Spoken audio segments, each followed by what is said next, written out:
by various courts, including some judgments of our court, including Dheeraj More, by thinking that 233(2) actually is a negative. This thing that that if you are a civil judge, then you are not eligible. That's what the article says. Exclusively reserved for the bar judge. Yes. Yes. Now, I was showing your lordship the Shetty Commission report. And if your lordship straight away turns to page 656 of this volume 4, where does it start? Starts at 649.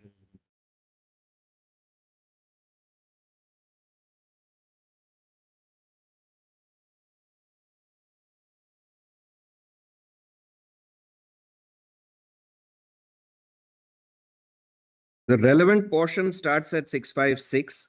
I'll just read some parts of it. Because, my lord, the Shetty Commission came to the conclusion that this kind of thing, that you are not eligible to sit for the direct recruitment, is creating a lot of frustration and a lot of stagnation amongst civil judges. And this is something that your lordship has recently noted, that the reason why we are getting not very good people for appointment as civil judges is because they feel that they get completely stagnated. I get into the service and then now for 15, 16 years, I will not even become a district judge. Your lordship has noticed, my lord, those... We should notice in that matter. Yes. So last week your lordship has issued notice, but before that your lordship noticed where your lordship has said that senior division should be the requirement of 5 years and senior division should be reduced to 3 years. Your lordship has noticed in that, my lord, in one part of the judgment, how long it takes to even become a district judge for civil judges. Sometimes in some states up to 15, 16 years. Later when I was also telling the Honorable Chief, one of my law clerk back there in my court, I persuaded her to accept the civil judge unit division. She is the topper. Last time she met me, then she said, I want to resign. Correct. Where do I end? There are aspiration of the young mind. So, and what extent we can curtail the... correct. And if your lordship were to hold... Unfortunately, many of the brilliant candidates who join us with the senior divisions, they don't even reach up to the principal district judge. Yeah. They have to retire in the... They get stagnated as district judges for years together. Correct. And some of them are, I mean, one of these people who... We have to look at it not from their point of view also, from the point of view of the institution and the concept of basic structure. Yeah. The idea is to give a qualitative service from the judicial officer. It does not facilitate it. Then you have to, it will be a contrary to the constitutional mandate. Absolutely. Tell You people have that to if you are make the bottom of pristine quality, and then you have to take it forward. Correct.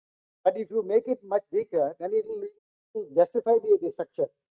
You keep going in appeal, revision, further appeal, SLPs. No? If your lordship were to hold, my lord, that 233(2) permits civil judges to sit directly for this direct recruitment of higher judicial service, it would encourage so many more people to take the civil judges exam, because then they won't feel like once we are in here, it will take us 15, 16 years to become district judges. We are excluded. They will not come. So. Yeah. How do we encourage our juniors to take this examination? Correct. If you hold that question in their favor, then it... That's right.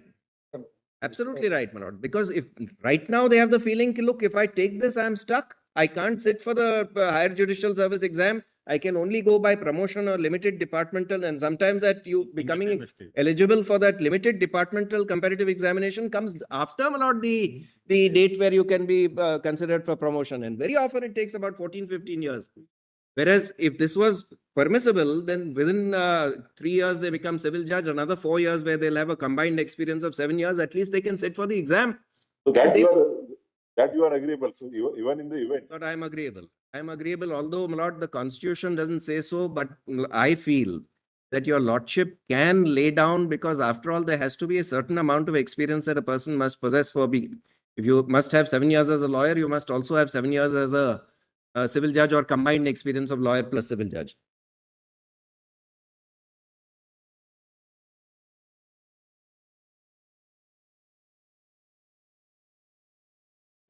What about age? So then, for direct district judges, age is 35. Then, if you are permitted to join it prior to that, will not discriminatory towards the members of the bar. That leads to the gender restriction. So long That as goes along with, see, now, even for the lawyers also, age restriction is there. That's what.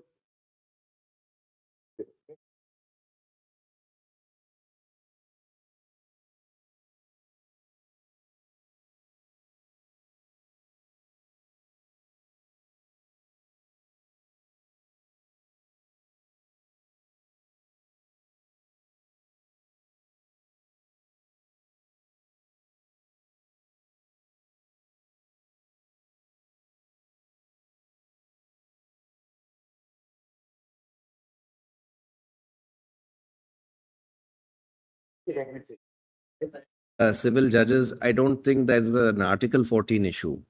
And my lord, that is something that your lordship may consider whether it should be lowered for both the categories, namely for lawyers also and for civil judges also, as to whether they would be more encouraged to take civil judgeship or even district the higher judicial service exam if it was less.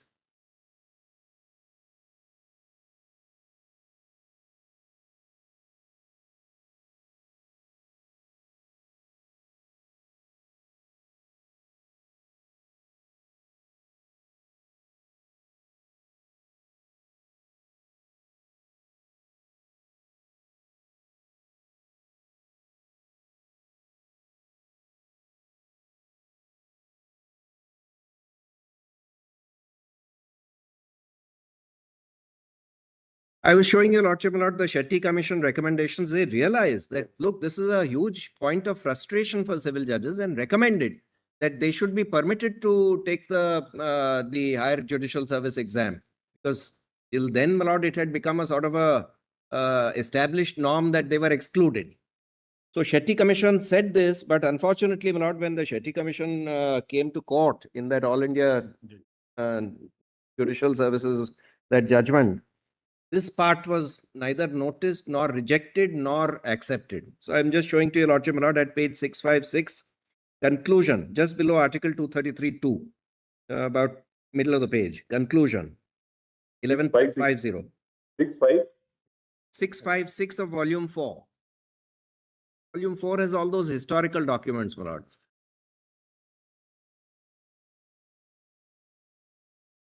We have given our anxious consideration to the views and comments expressed by the respondents to our questions 8.3 and 8.4.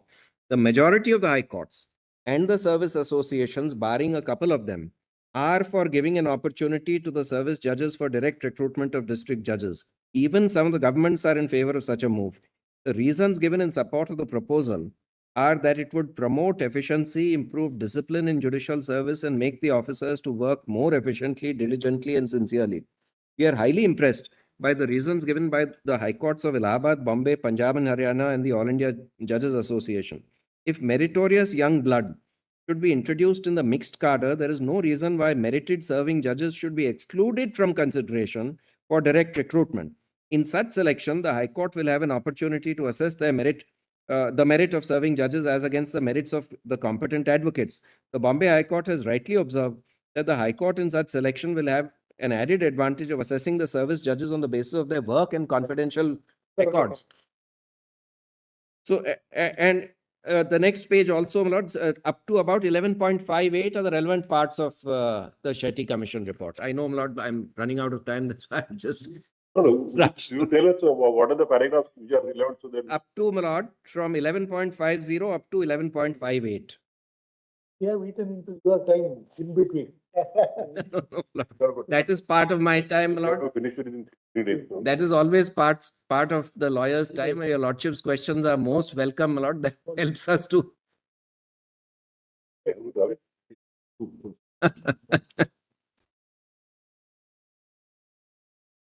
I was thinking mostly what everybody would be doing is saying that we will not repeat anything but repeating the same answer.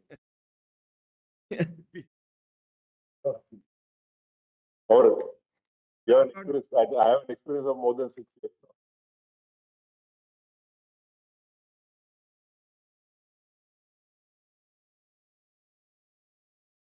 now. Lord, just one judgment I want your lordship to see. That is Hotel Balaji. Where is that Balaji?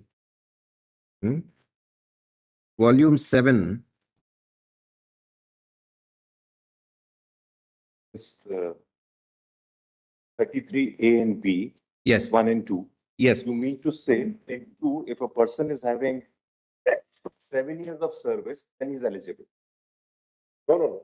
According to him, he should have a combined experience of 7 years. 7 years service or combined experience as a lawyer and a service. although, my Or, lord, or if he's a lawyer, then minimum 7 years. These 3 propositions. yeah, correct. Although, my lord, Please stop there. Because under 217 also, yes, 10 years service, yes, 10 years as a lawyer, yes, and suppose somebody is a judge for 9 years and he resigns. He's a lawyer, he's a lawyer for 1 year, then the 9 years experience has to be included. correct. That explanation double A. Absolutely right, my lord. Double A. Yes, explanation double A. Even if he is a lawyer even for a day, Yeah, so and if completes 10 years, then he's eligible. correct, correct. Absolutely right.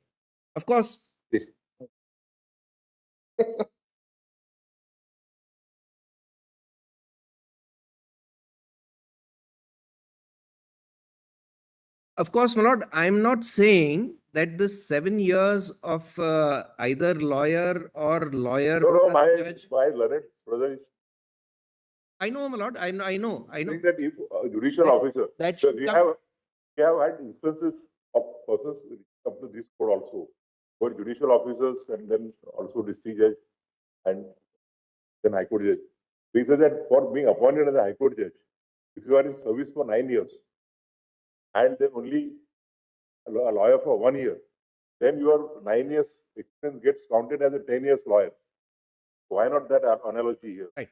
Now, Lord, I was just explaining that, and I'm grateful for your Lordship's observation, but I'm just saying that that requirement of 7 years as civil judge would not come from the Constitution. If your Lordship just comes back to 233, that would come from your Lordship's, my Lord, Article 142 powers, namely, as your Lordship has done recently, that lay down that. So it can be, by applying the principle of harmonious constitution, also it can be said Although, that if the constitution requires 7 years experience as a lawyer, correct. then by same analogy, person who is not having 7 years combined experience as I a lawyer agree. or I agree, my Lord. But that Yes. that explanation there's a double lot A, of debate on 142 now. that explanation double A would be relevant only if the article had actually said that even as civil judge you need to have 7 years.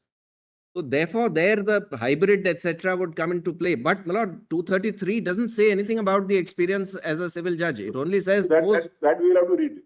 that your lordship can read into it. Yes, whether 142 or whether. Subject to hearing them, otherwise they will say that. Now just कहाँ है वो hotel? We see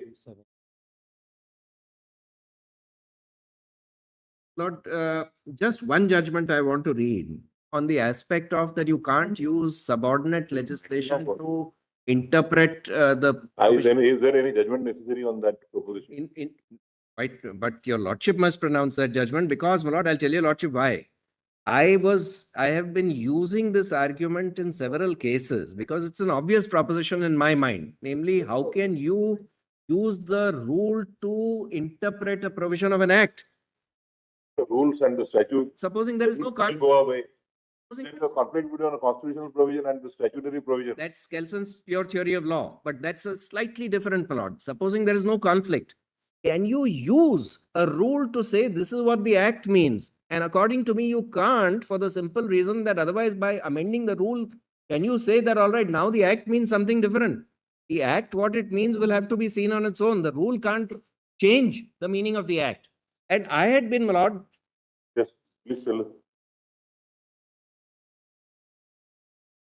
volume 7, page 4240. Volume 57, no? Sorry, volume 57. Roman 57, page 4240. This is 1993, supplement 4 SCC 536. After having looked for it for several years, my lord, one of my juniors found it yesterday. He deserves compliment. What is the law laid down? The law laid down is not, if your lordship has para 17 and then 31 and 32. 4257 is para 17. Hotel Balaji and others. Yes.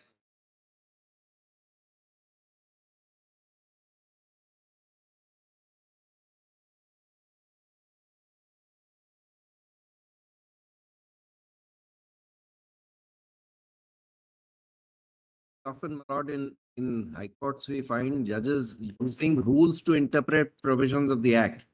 It's a reasonably common, my lord, mistake.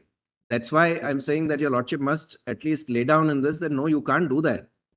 So now, my lord, Placitum F on page 17. 4257. 4257. Para 17. That's the submission and then two paragraphs, my lord, of the finding. At page 4257, my lord, is the submission. And the finding is at page 4262. 4262. Para 31. At the Paras 31 and 32. read कर लो यार. Yeah, I'll just read, my lord, one way. the finding.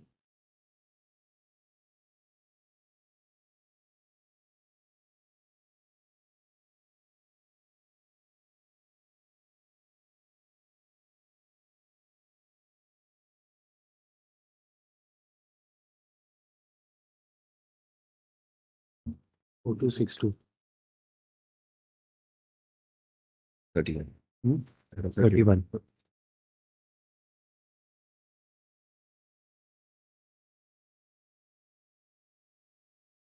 Yes. If your lordship comes to page 4262, para 31, and I'll start at Placitum E.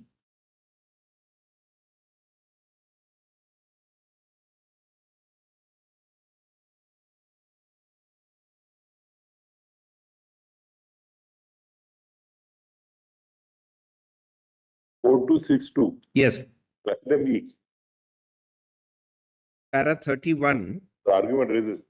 This argument raises in turn the question, how far is it permissible to refer to the rules made under an act while judging the legislative competence of a legislature to enact the particular provision? The necessity and significance of the delegated legislation is well accepted and needs no elaboration at our hands. Even so, it is well to remind ourselves that rules represent subordinate legislation. They cannot travel beyond the purview of the act. Where the act says that the rules on being made shall be deemed as if enacted in this act, the position may be different.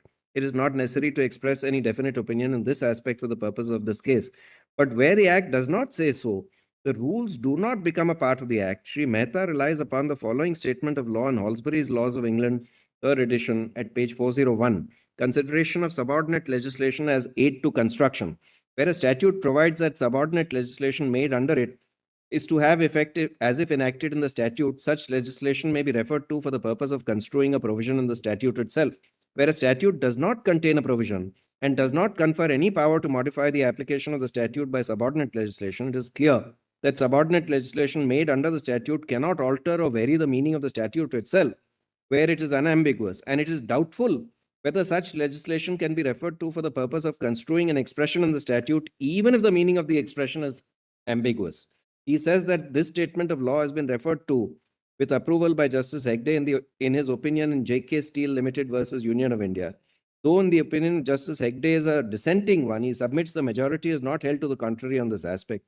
He also relies upon English decisions referred to in the opinion of Justice Hegde and points out that no decision of this court has expressed any opinion on the subject, a fact noted by Justice Hegde. He commends the view taken by Justice Hegde for our acceptance. Sri Mehta points out that further Section 86, which confers the rule-making power upon the government, does not say that the rules when made shall be treated as if enacted in the act. Being a rule made by the government, he says, Rule 42E can be deleted, amended, modified at any time. In such situation, the legislative competence of a legislature to enact a particular provision in the act cannot be made to depend upon the rule or rules, as the case may be, obtaining at a given point of time, he submits. We are inclined to agree with learned counsel. His submission appears to represent the correct principle in matters where the legislative competence of a legislature. So, of course, this was about legislative competence, but even when you are construing the provision. Can't go, if you are construing a statutory provision. Right. Can't be construed on a both. This was that too, whether the rules could be read as a statute. So for that, there's a substantive provision in the statute that the rules will have to be read as a part of a statute, then it's a different matter. Right, If absolutely. the statute does not provide for that, then the rules are always subordinate to the Correct. statute. And any change in the can't change the meaning of the act. Statute would always be subordinate to the constitution. Correct. So you can't read a statutory provision to interpret a constitutional provision. Right, absolutely right. And so, and here they are trying to read rules to interpret a constitutional provision. I mean, two steps high. We have to I'm very grateful to Lord. Thank you. In spite of our upon your time, you completed it.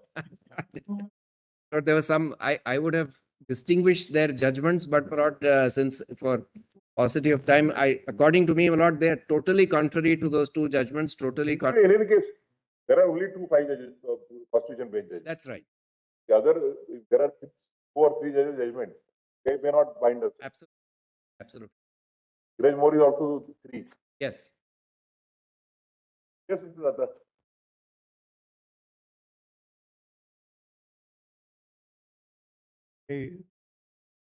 Submissions are a very narrow scope. The Lordship sees my You written are in which submission. number? Yes, I'm in SLP 3076.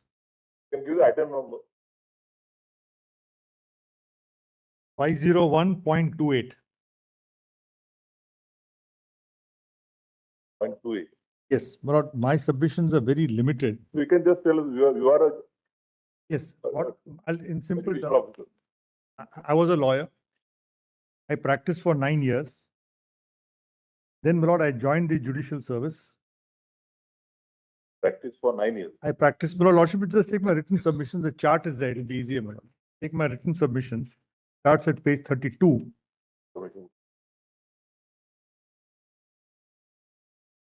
So Bhushan started his argument with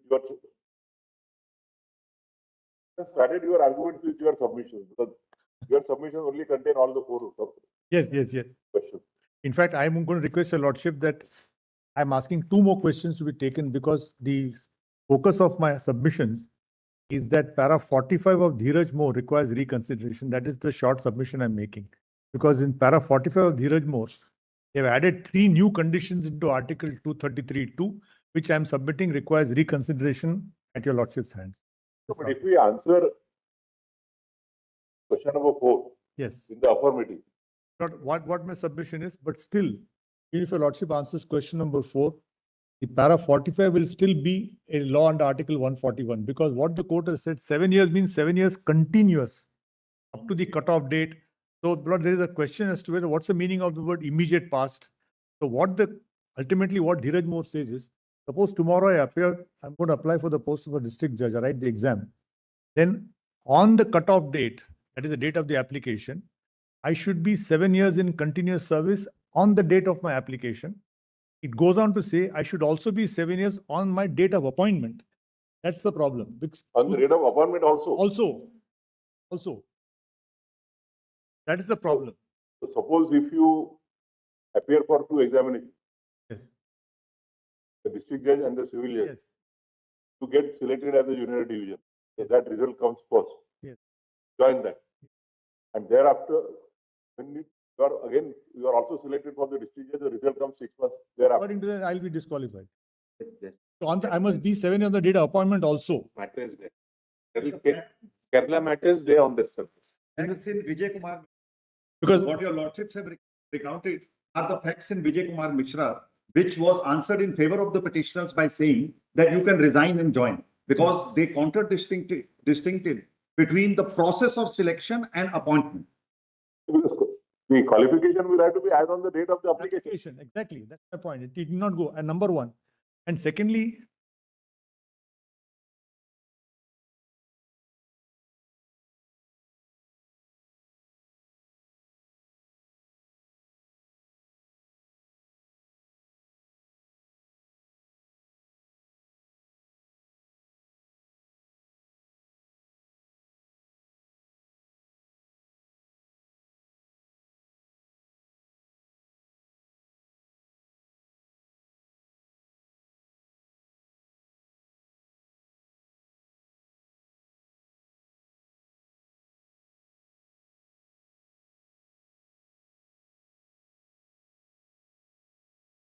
He said, my lord, if question 4 is answered in our favor, that combined, Yes. then he also says through. Yes. Well, then we were not, because that may open up Pandora's box. Suppose my, like Nandi brother point was, suppose you have a 7 years experience and you give up your practice for 10 years. Do something that go to films or Or no, for example, no, Lordship, or yes, some sabbatical. open a restaurant or something, and then after 10 years, then I'm coming back to the practice and now count that 7 years experience of 10 years back. No, suppose I practice for 10 years. Then I join, say, I become a lecturer in a college. And then I decide to write the exam. What is the bar? Number one. Number two. But then I say, you disconnect with the practice. legal process. Say, you No, can't no. just go, My- connected with the institution, connected with something. So that's the point, Lordship. Technical officer, that's all that you No, can't. what my We submission we can understand if you You practice as a lawyer. if you are a public prosecutor Yeah. or an additional public that prosecutor, is Deepak Agarwal's case. Public prosecutors. No, what I'm submitting is one submission. or what for that matter, a law officer, continuing with your legal profession. No, But my if submission, you are- once I finish what I'm proposing for saying is this.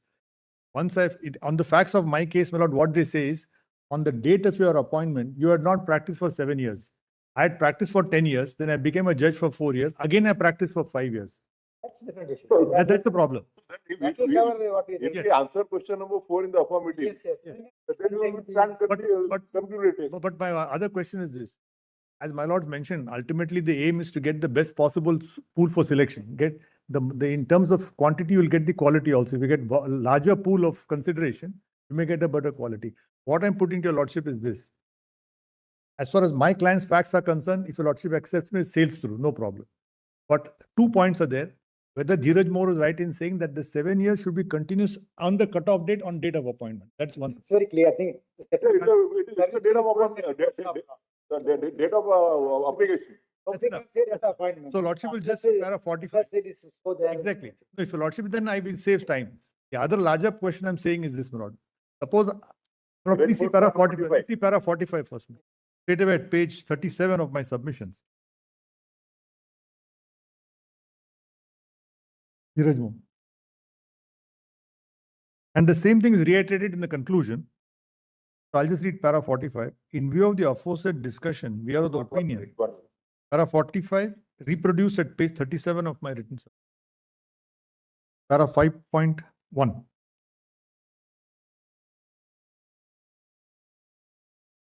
Yes. May I read, my lord? Lordship's got all of it. In view of the aforesaid discussion, we are of the opinion that for direct recruitment as district judge, as against the quota fixed for the advocate/pleaders, incumbent has to be practicing advocate and must be in practice as on the cutoff date and at the time of appointment, and he must not be in judicial service or other services of the union or state. Full stop. If we answer for this goes, Yes, for constituting, correct.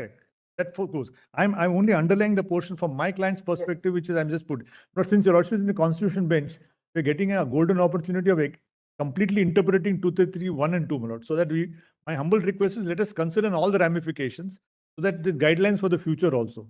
So after this, then if your lordship wants laid down the law, then it's completely settled. There is no other judgment of 233 except the old Raghuvar Dayal and Chandrammohan.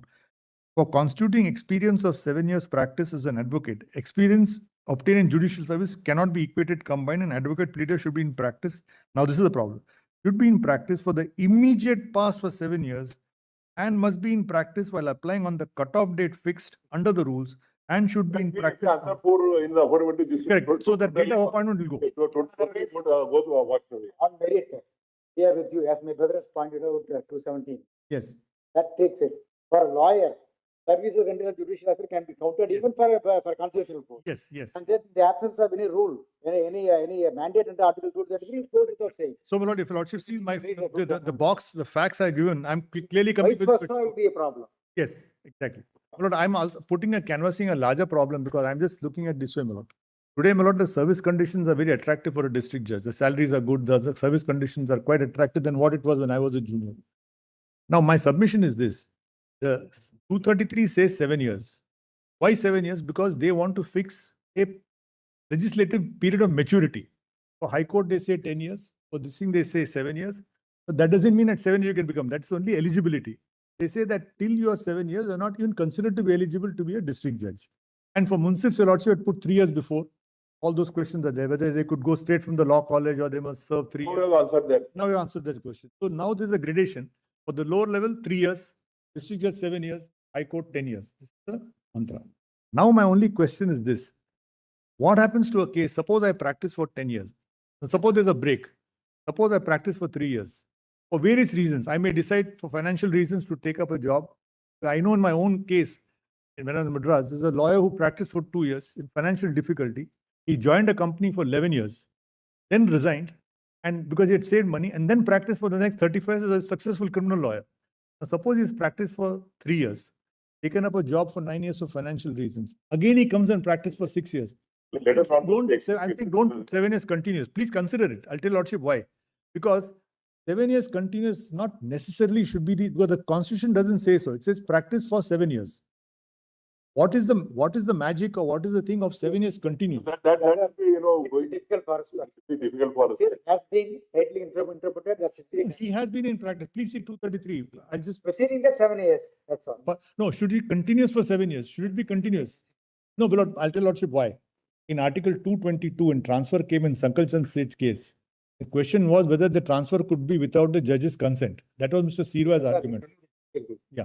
We don't go by your factual summary in your case. What the argument you are making, very difficult for us to accept. For example, what if somebody is there not practicing for 6 years and 11 months, and 1 month is practicing, wanted that earlier practicing period to be taken. No, I'm not taking that. I'm not. Continuous only. No, the point is that will come in the question of There's suitability. a disconnect, you must reconnect for and be there for a reasonable time. And then if you say that, take into function as a lawyer. What I'm asking is question is, suppose I practice for 10 years. Suppose I practice for 10 years. I've completed 10 years. 10 years continuous practice I've completed.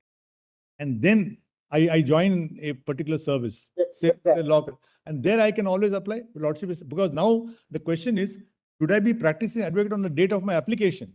My point is not necessary so. On the date of application, you have to be. But me, On the date of application, you have to be a practicing lawyer. Either a practicing, if you hold in What is your favor, either a practicing lawyer or in service of a union or a state. In a practicing lawyer, means you have to continuously state that. Yeah, On the otherwise- date of application, you have to be. What- Maybe not on the date of appointment. Yes, yes. I'm not talking about split. I'm saying suppose I work for 10 years. The point is a person as jurist, he can become a Supreme Court judge. I'm just asking myself the question. Please say Article 233. Don't equate a jurist with. No. Unfortunately, my lord, Unfortunately, somebody has been able to make it from that no, category. I realize the 42nd Amendment dropped jurists in the High Court position. So therefore, High Court and Supreme Court is Earlier, High Court there also it was. not then. So suppose, for example, if somebody practices for 3 years and then thereafter runs a bar for 10 years, and thereafter practices for 1 year, No. should that be taken into consideration as the entire experience at the bar? No. I'll tell Lordship, Lord. It's a very good example, Lord. He's continuously in the bar. No, Lord, what I'm submitting is take your Lordship.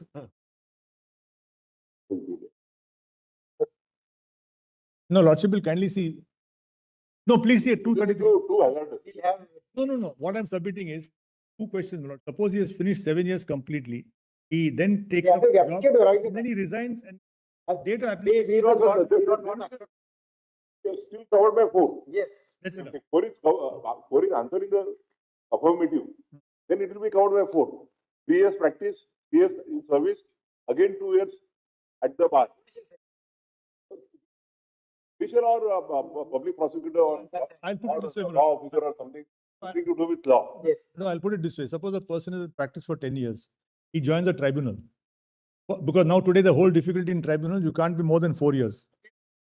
No. It's almost a judicial. No, Article 217 AA says judicial service is different, tribunal service is different. It's not a judicial service.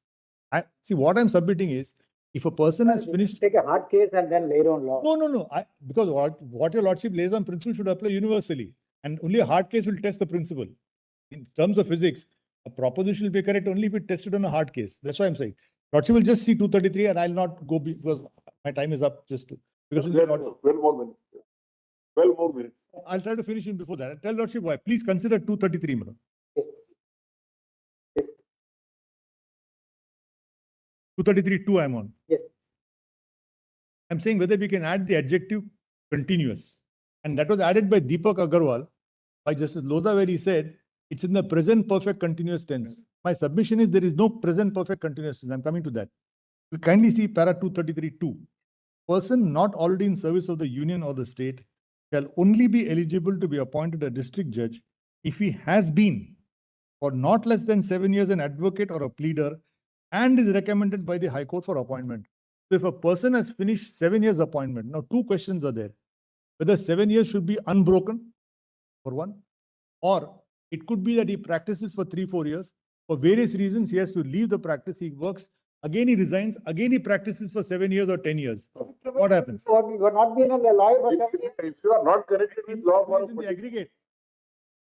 Last, you can't bring it into the present. That's a difficult. No. thing. He has to be a The lawyer. Honorable Chief said, on the date of the application, you should have put in continuous 7 years, and on that day you should be a lawyer. That's all. either a lawyer or a member of the service. Lordship is not- Let's not go to date of appointment. Let's fix to date of appointment. Date of publication. Date of application. Like the example we gave you. I don't think they can. Somebody- If two applications are held, two selections are held simultaneously. KMFC and one appears for both. KMFC comes for earlier, he joins. Lordship And will just, then after 1 year. correct. Unjust. That can't be to the detriment of a person. And the person who applied, he can't indefinitely wait till the appointment. Wait till- Exactly. I'm only requesting my lord to say that 7 years, it need not be non-stop for a person. That, we are saying combined. We are saying the answer in the positive. Yes. We say combined 7 years experience. So it That's could be initial 2 years as a lawyer. Yes. And 3 years as in service. You resign from the service, again you are immediately start practicing. Then you come have 2 years of 5 years. practice. 3 plus 5, 8 years. 2. Yes. It makes out 7. Yes, enough. So Lordship will say that it's in the aggregate, not continuous, because what?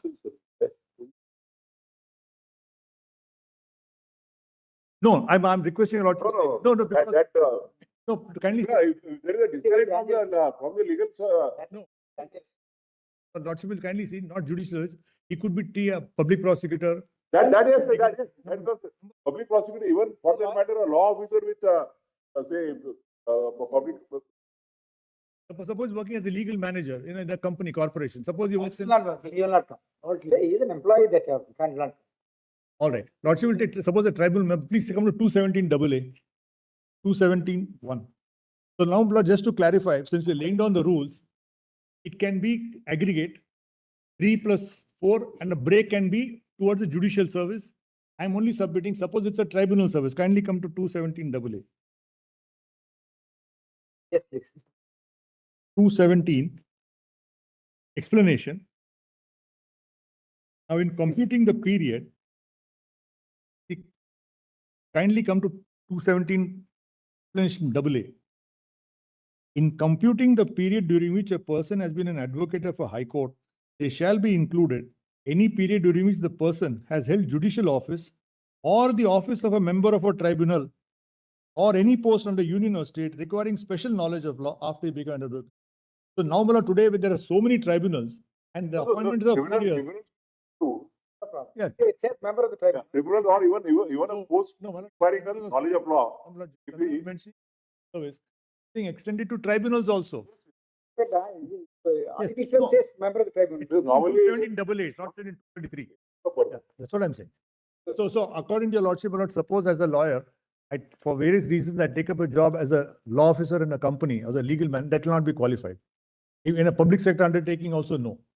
I take it that way. Yes, but if he is in union, by giving an interpretation to AA, Yes. we can include a person But as a who is tribunal member, in service under a union or a state, requiring special knowledge of law, like under secretary, law department. or this is legal remembrance, like Legal V.S. remembrance. Deshpande. We have had No, just a V.S. Deshpande was no. also legal remembrance. Sir. V.S. Deshpande and Justice Vaze.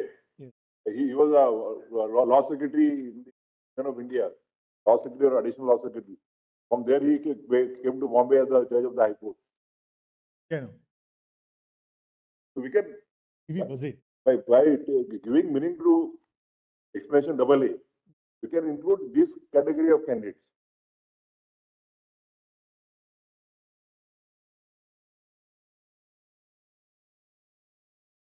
Sorry, Manoj. But that will create complications for the proposal. A person is in JAG branch, Judge and Advocate General branch, whether he'll be included or not. He will be included, he will be in the service of Indian. He will be in the service of Indian. If you It are, would be in the judicials. Yeah, your lordship is right. Army, It can judicial, apply for a JAG constitutional branch. post. Whether when it can be applied for a constitutional post. Why not? By logic, what do you Yes, in the same logic, it can't be otherwise. but not beyond this.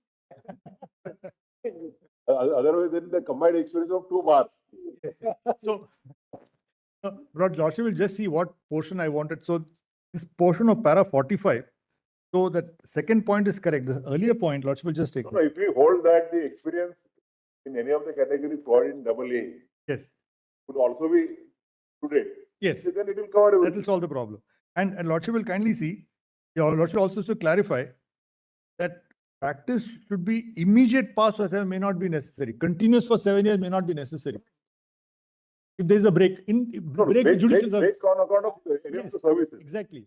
Because in Deepak Agarwal, para 102, they say, your service of 7 years should be unbroken before on the date of application, which may not be correct is my humble submission. Kindly come to Deepak Agarwal page, para 102.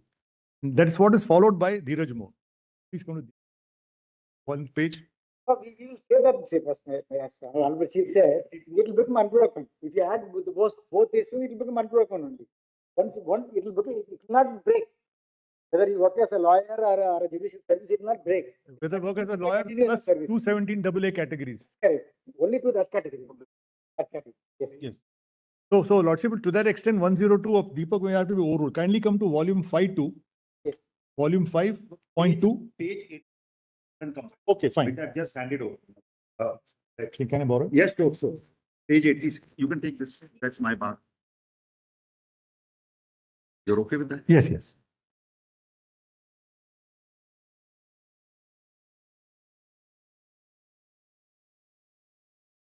Deepak Agarwal. Yes. At page, there was a question of whether public prosecutor, government leaders will also be included. Lordship will just come to Deepak Agarwal. Lordship will see the first page at page 32, it starts.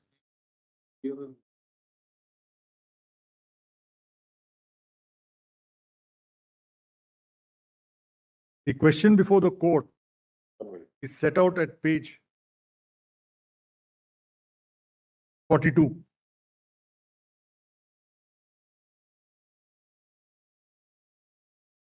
Lordship, page 42, my lord. So Lordship will know what is the controversy at page 42. May I read, my lord? Leave granted that part. One more. Page 42.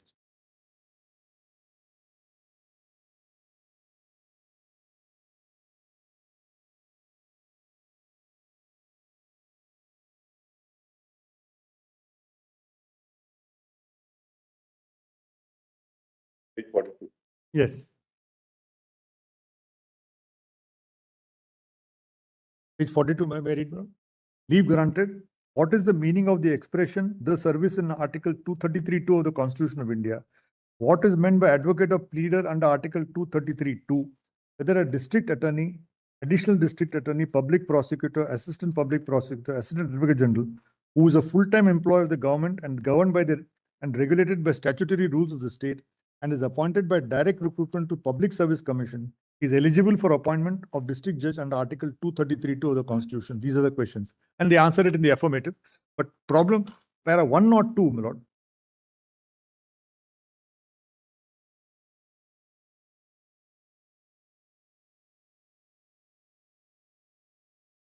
I read, my lord, 102 at page 86. As regards, may I read? All lordships have got it.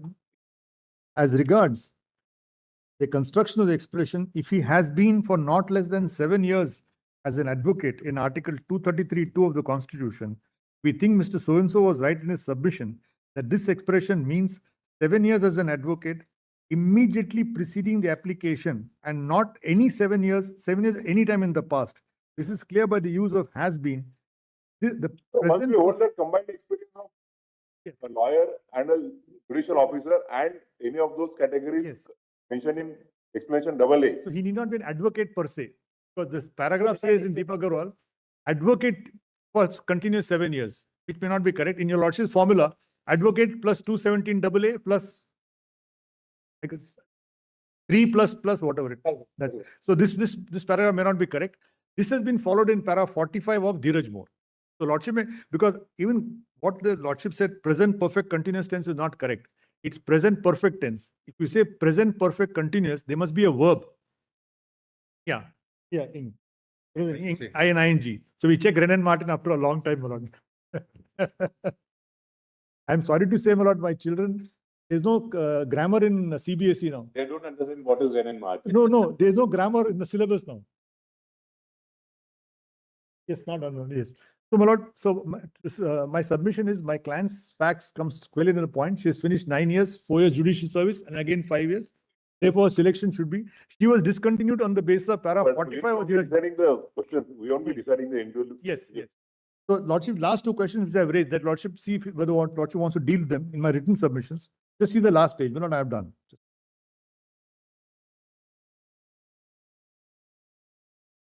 Page 39 of my written.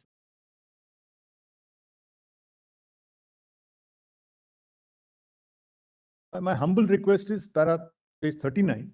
Whether 7 years in Article 233(2) means 7 years continuous, lordship may say it is 7 plus judicial, 3 plus judicial. Yes. And the cutoff date should be taken as date of application. Those questions lordship may add and answer them also. Those 2 questions can We be are not added. necessary to add in our discussion, we'll. I leave it to you. For clarity for future, it will be obliged. I've also finished on time. Because it's not the text session. Can I have that, can I have my compiler? Sorry. That compiler. Yeah, sorry.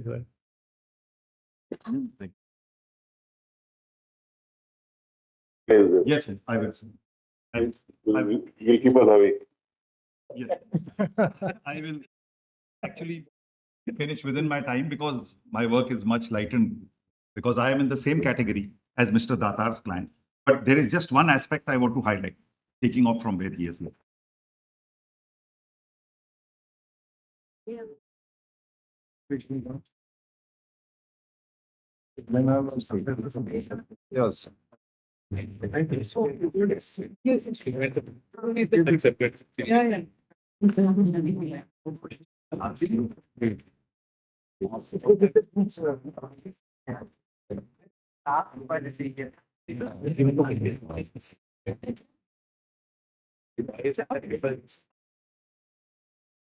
Outside.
May it please you. Yes, Mr. Patel. Please have my written submission. I am appearing in item 501.16. Review in writ petition 414. 501.16.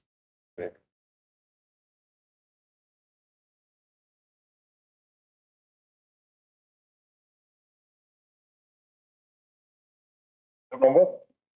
501, everybody is in 501, but it's 0.16. Fine. How many matters are there? There are total 31, but they're all seeking review of Dheeraj More. So basically, my lord, these are all people who had applied, who got interim orders and undertook the process, but ultimately their writs got dismissed. So they lost. Now, my client, my lord, I'll just tell your lordships in a nutshell. Actually, if your lordship answers the fourth question, then all of us on this side are covered anyway.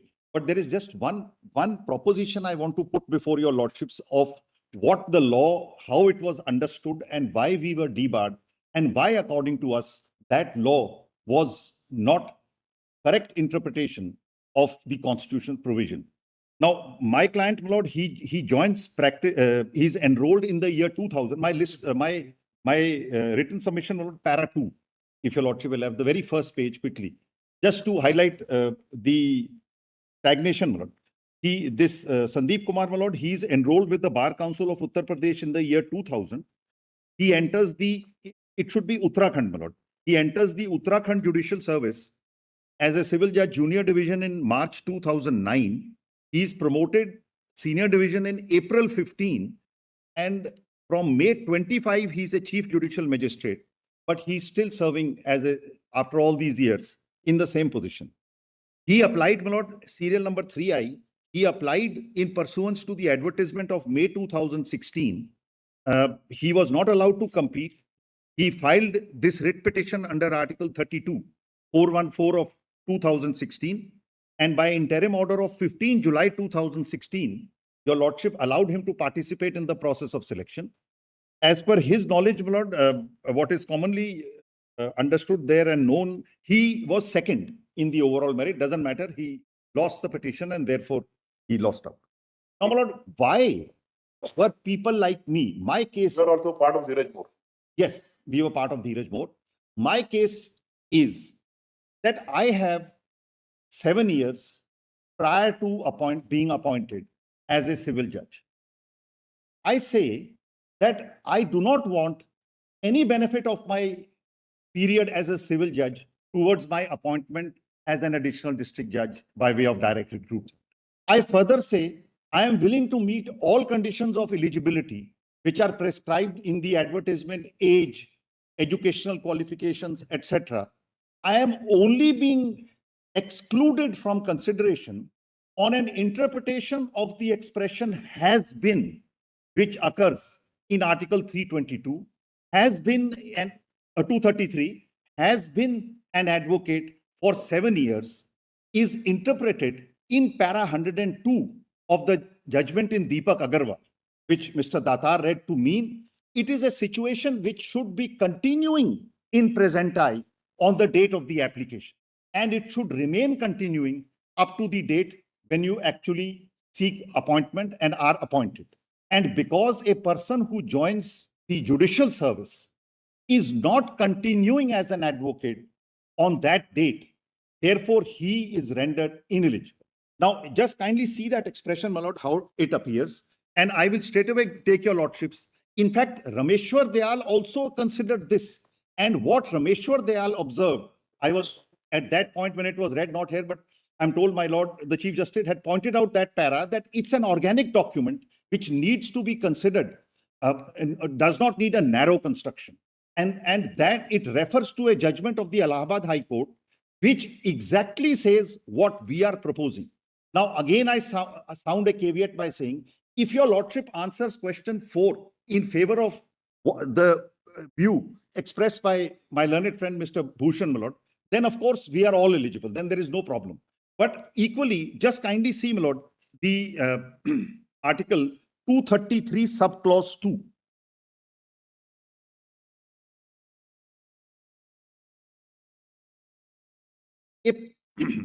A person not already in the service of the union or of the state shall only be eligible to be appointed a district judge if he has been for not less than 7 years an advocate or a pleader and is recommended by the High Court for appointment.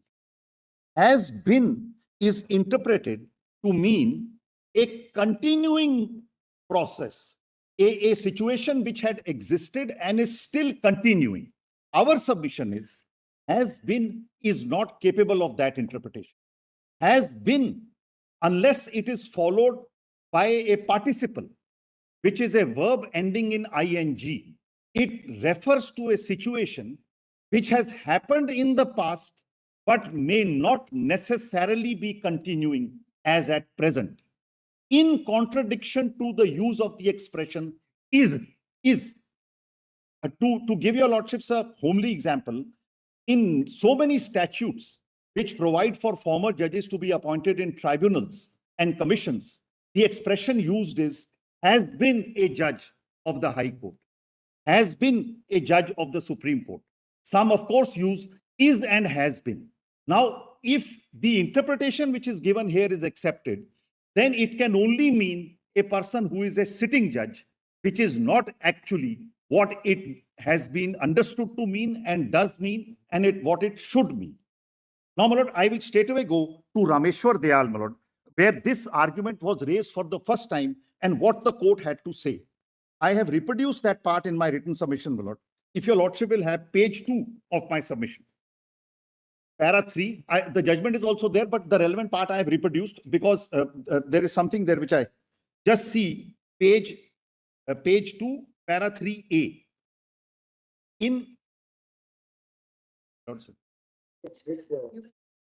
It's I gave a hard copy, my lord. Otherwise, it is 4579. But kindly take the hard copy. It's much better.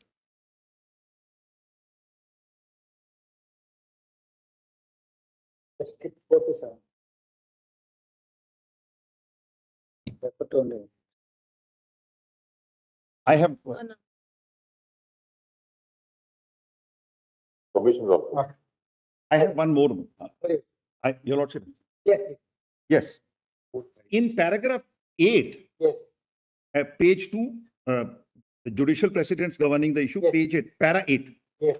Secondly, he has submitted that by reason of the use of the present perfect tense has been in clause 2 of Article 233, Yes. the rules of grammar require that the person eligible for appointment must not only have been an advocate or pleader before, but must be an advocate or pleader at the time he is appointed to the office of district judge.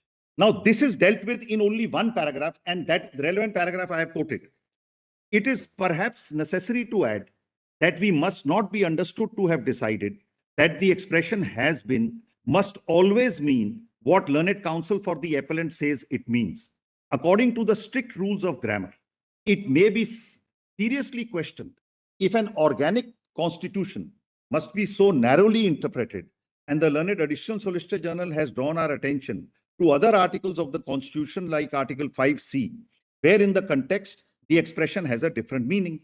Our attention has also been drawn to the decision of the Allahabad High Court in Mubarak Mazdoor, where a different meaning was given to a similar expression occurring in the proviso to subsection 3 of section 86 of the Representation of People Act 1951. We consider it unnecessary to pursue this matter further because the respondents are now considering continued to be advocates of the Punjab High Court when they were appointed as district judges and they had a standing of more than 7 years when so appointed.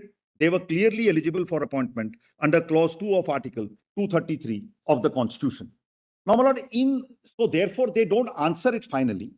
They refer to Mubarak Mazdoor. Now, Mubarak Mazdoor, my lord, I have quoted, attached at internal page, after para 16, page 16, the next judgment.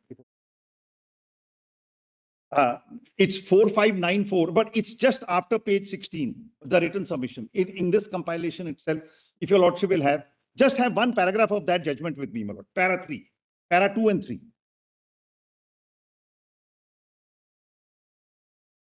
Yes, yes. All right, page 4.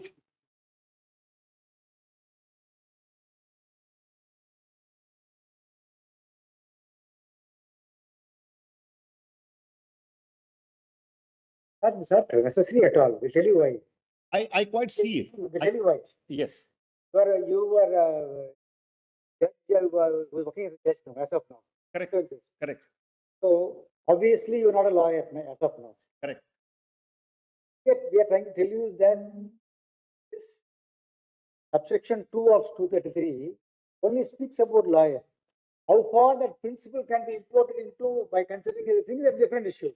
Anyway, that qualification is not for you, but any case, because considering the larger interest we are trying to at best they can import into that. Therefore, it's not necessary at all. All right. I quite Yes, see sir. that. That's what I quite see that. Very quickly, then, therefore, may I tell your lordships. Now, what happened once you are not a lawyer, there is no need for this. I'll just tell your lordship then how the law has developed over the years, my lord, so that your lordship has that perspective also. So Rameshwar, actually, if I read Mubarak Masih, Mubarak Mazdoor, the clause which was being interpreted was that if the Election Commission considered it expedient so to do, it may appoint a person who has been a judge of the High Court as a member of the tribunal. That is 4595. This was the expression under interpretation. It was argued has been means in present time. So because whom person you have appointed is a former judge, he has been a judge, therefore his appointment is bad. That argument is rejected by saying that the has been when not followed by a participle in the present perfect tense and accordingly indicates that state of a being has existed and may not necessarily be continuing. So therefore that was the point. Now, what happens as a matter of fact is, my lord, that this in Deepak Agarwal para 102, your lordship, though the issue there was totally different, whether district attorneys, additional district attorneys, public prosecutors are advocates. While concluding that judgment in para 102, your lordship said has been means in present time. All judges got excluded. That Mr. Dadar has already argued. Yes. So then, my lord, after Deepak Agarwal said that, came Vijay Kumar Mishra's judgment, division bench, judgment of this court. In Vijay Kumar Mishra, what had happened and exactly what my lord, the Chief Justice had said, Vijay Mishra applied to be for being appointed as an ADJ. The process started. The process could not conclude over a year. In the meanwhile, he also applied for being appointed as a civil judge. He gets appointed as a civil judge. After his appointment as a civil judge, he is called for interview of ADJ, which he had applied earlier, but the process went on. When he had to seek permission from his present employer. The High Court said first resign, then go for interview. He files a petition in the High Court, which is rejected. He comes here. Your lordships take a view that there is a difference between a process of selection and appointment. The Constitution bar will apply at the stage of appointment, but not at the process of selection. You can apply, you can compete in the process of selection, but if you are appointed, you resign and you join. Now, that judgment then held the field for a short while, but subsequently, He was appointed then. Vinay Mishra was appointed. He got the benefit. Yes, he got the benefit of that. So Vinay Mishra won. Vijay Mishra won. Why? he could not have been selected, but the ratio of law comes in his favor, and it is said you can compete. If you are selected, you resign and you join. So the ratio of law in that judgment is in favor of people like me. But in Dheeraj More, that is specifically overruled by relying on para 102 of Deepak Agarwal. Saying has been means in present time. But in Dheeraj More, there is a very interesting observation in para 76.6, which I do want to read to your lordships, my lord. Just Dheeraj More is at page 99 of my compilation.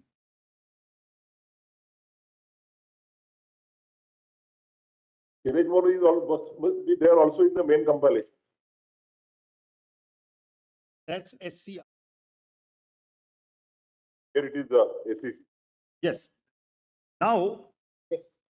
now kindly see in the concurring judgment, if your lordship wants to make a note, this Vinay Mishra is overruled by the main judgment in Dheeraj More One in minute. para 24 and 1 minute, 1 minute. now, if your lordship will see para 24 at page 132, the concluding para.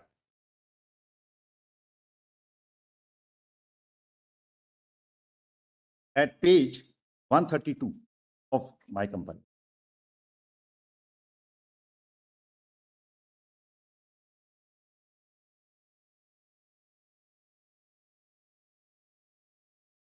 Para?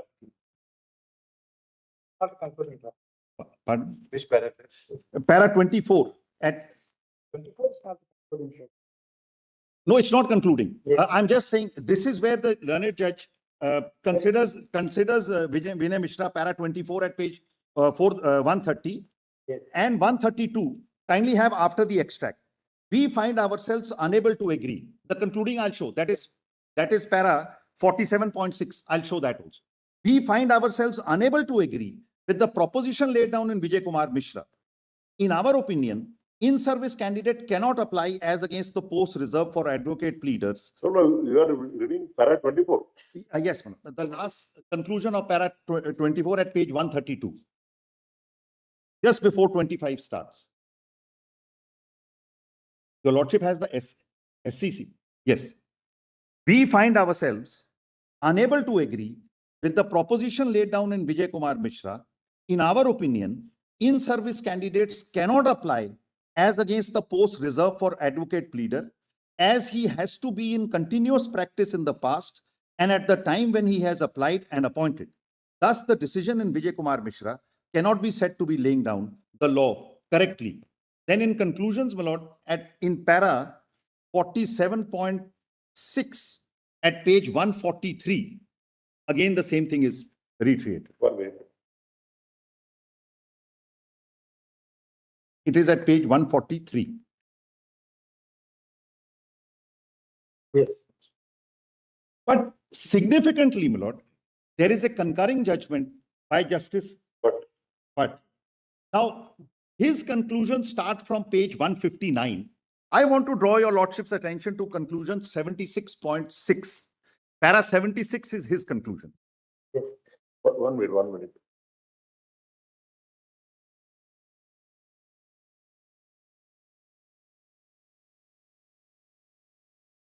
.6. Yes, ma'am.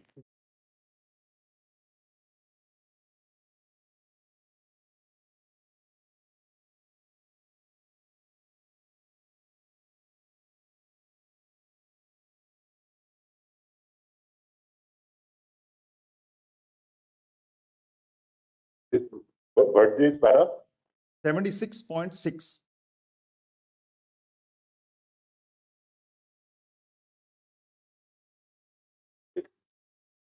Significantly, may I read this because it's important. It's the opening part will say something which is in favor of what I am trying to canvass before your lordships. Significantly, Article 233(2) ex facie does not exclude judicial officers from consideration for appointment to the post of district judge. Very important. This Justice Bhatt therefore reaches a different conclusion. it however equally does not spell out any criteria for such category of candidates. What your lordships had observed also. So his conclusion is in support of what is what the submission is. But how does he oust us? I have been. That you are not in continuous practice, therefore you are out. And now I'll read this. This does not mean, however, that if they or any of them had 7 years practice in the past, they can be considered eligible, because no one amongst them can be said to answer the description of a candidate who has been for not less than 7 years an advocate or pleader.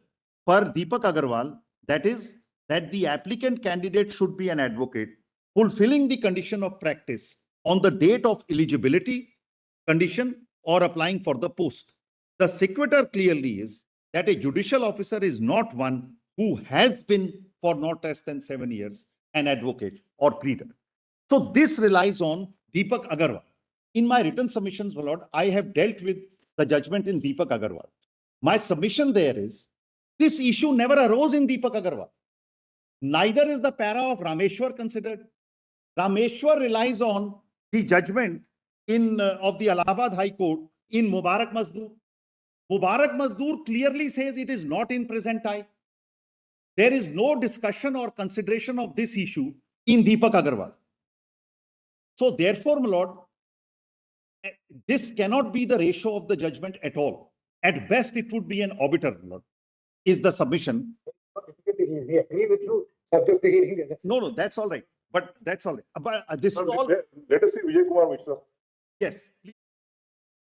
Vijay Kumar Mishra is at page 87 of this compilation.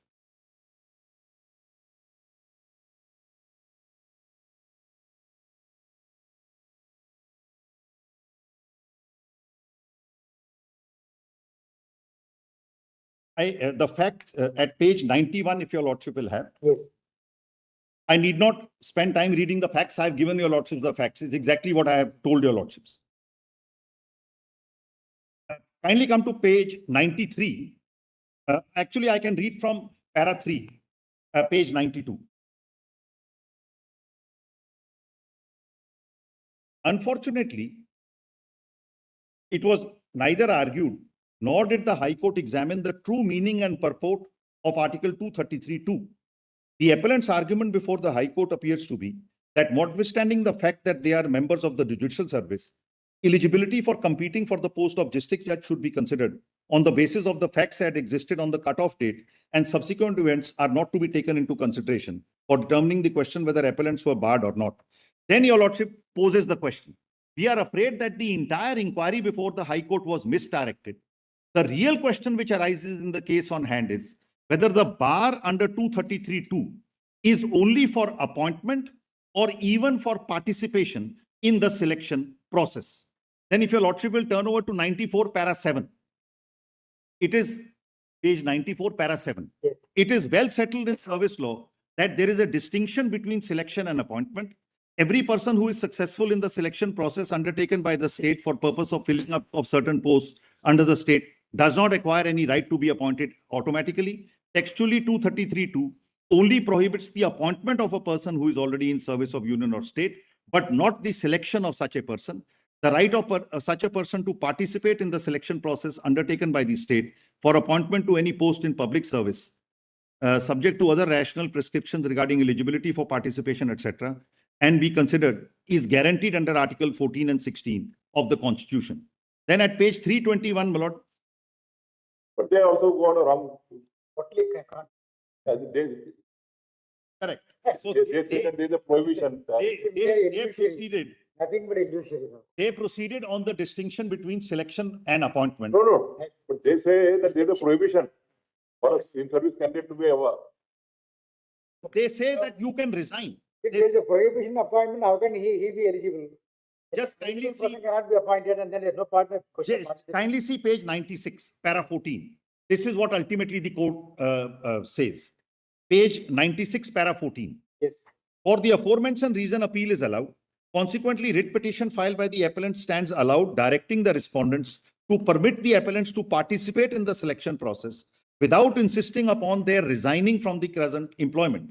If the appellants are found suitable, it is open to the appellants to resign their current employment and opt for the post of district judge if they so choose.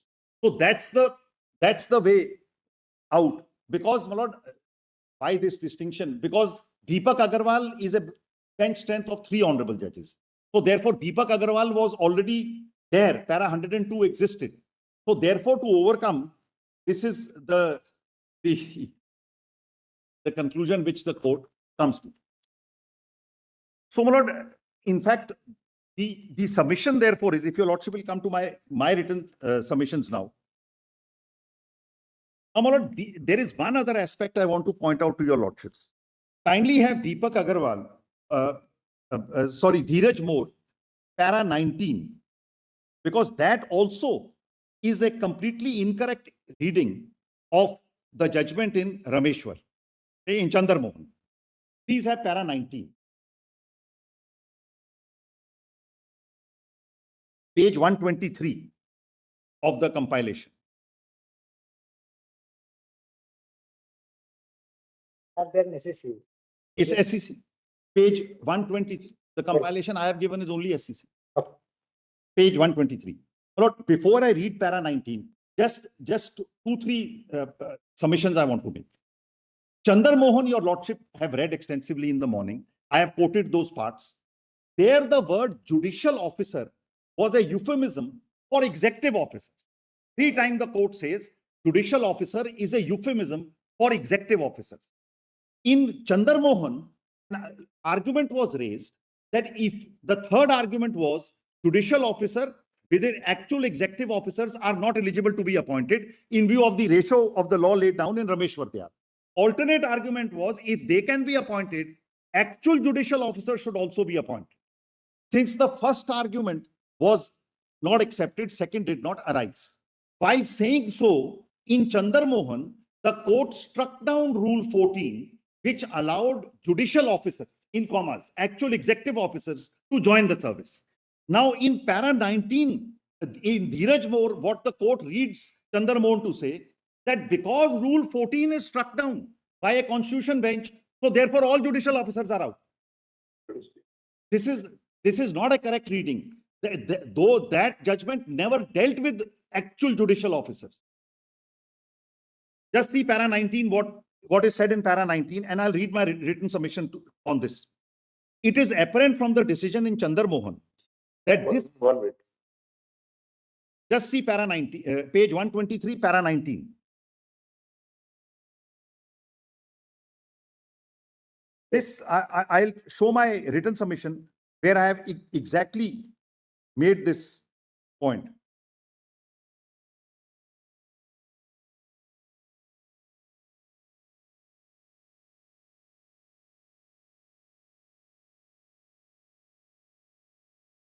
Just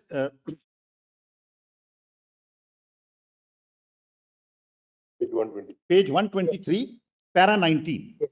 Just this is how this Chandar Mohan is actually discussed from para 15 onwards in 19.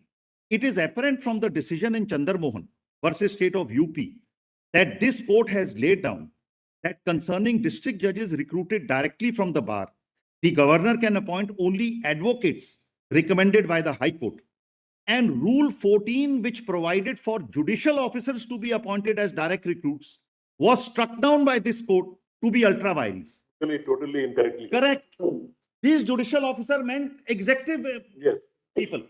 So now, just see, They go on a doctrine of separation of power, independence of judiciary. absolutely right. They said that any person who is so called as a judicial officer, but in effect performing the executive functions, cannot be permitted or appointed as a district judge.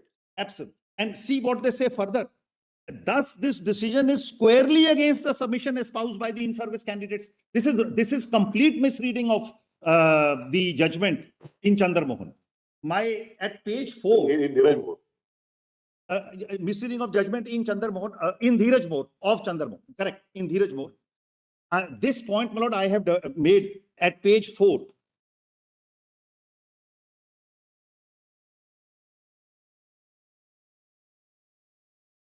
I would learn it, brother. Yes. In the aforementioned para 11. In the That's the decision is. But- In paragraph 19. Yeah, yes. Thus, yes, thus yes, that's what I want. Thus, the decision is squarely against the submission espoused on behalf of the in-service candidates. Go further down. All right. In the above mentioned para 11 of Chandramohan, the position is made clear. In Chandramohan, the court held that only advocates can be appointed as direct recruits. And inter alia rule 14, providing for executive officers recruitment, was struck down. Rule 14 is for executive officers recruitment. Correct. They notice it. They notice it and yet say that judicial officer is struck down. Correct. This court held that the expression service of state or union means judicial service. It only refers to source of recruitment. Dichotomy of two sources has been called out in this decision. This is complete misreading of the judgment, my lord. Complete. And my lord, if your lordship also Doing violence of the finding. correct. Now, kindly also now come to para 13 and 14, because there is one more proposition called out in these paras, which I feel is not correct, my lord, at page 116.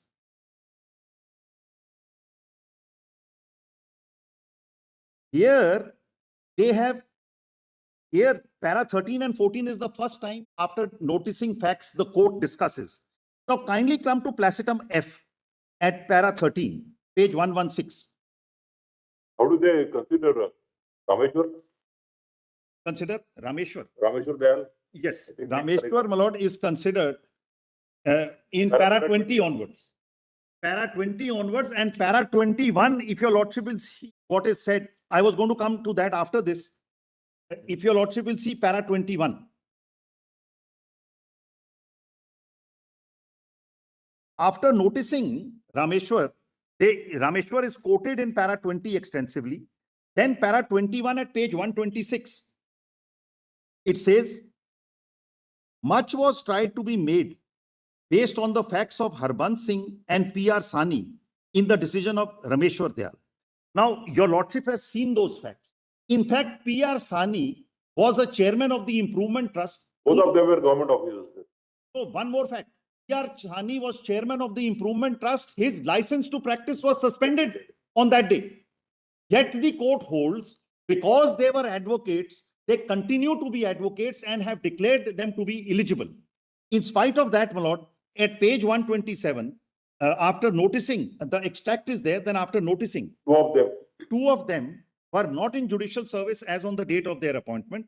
They had practiced earlier for the requisite period as advocates, later were appointed as district and session judge. Harbans Singh was working as deputy custodian evacuee property when he was appointed as district and session judge. In 58, he was appointed additional judge.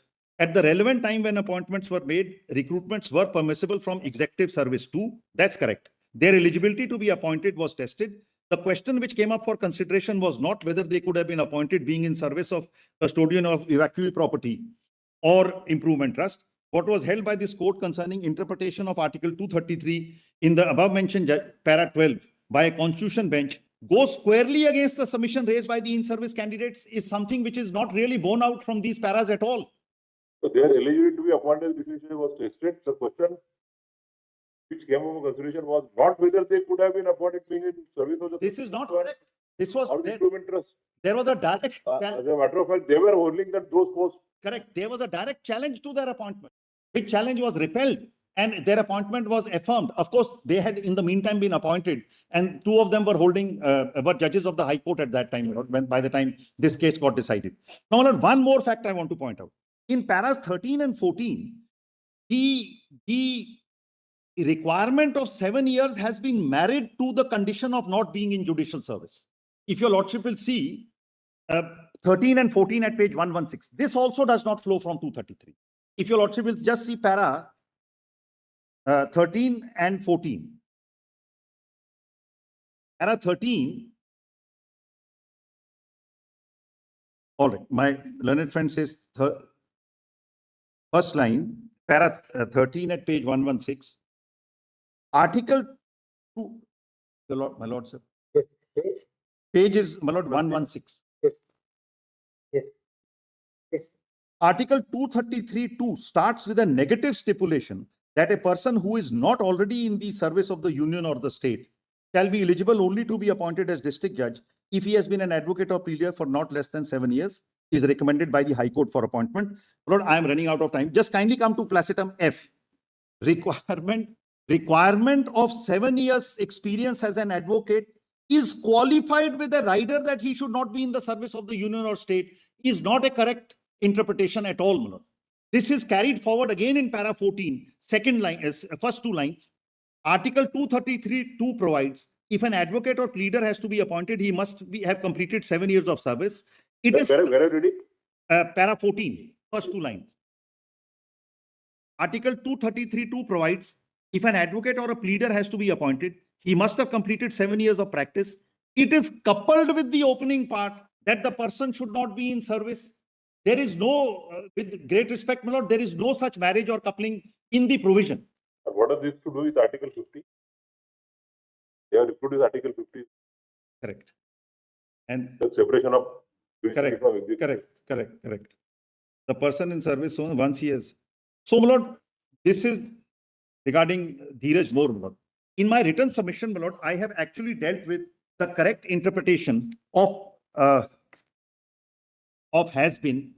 Just kindly allow me to read to your lordships one part of it. The other is all judgments. Your lordship will see, my lord, I have quoted all those judgments. But just come to page 14 of the written submission. Something very interesting.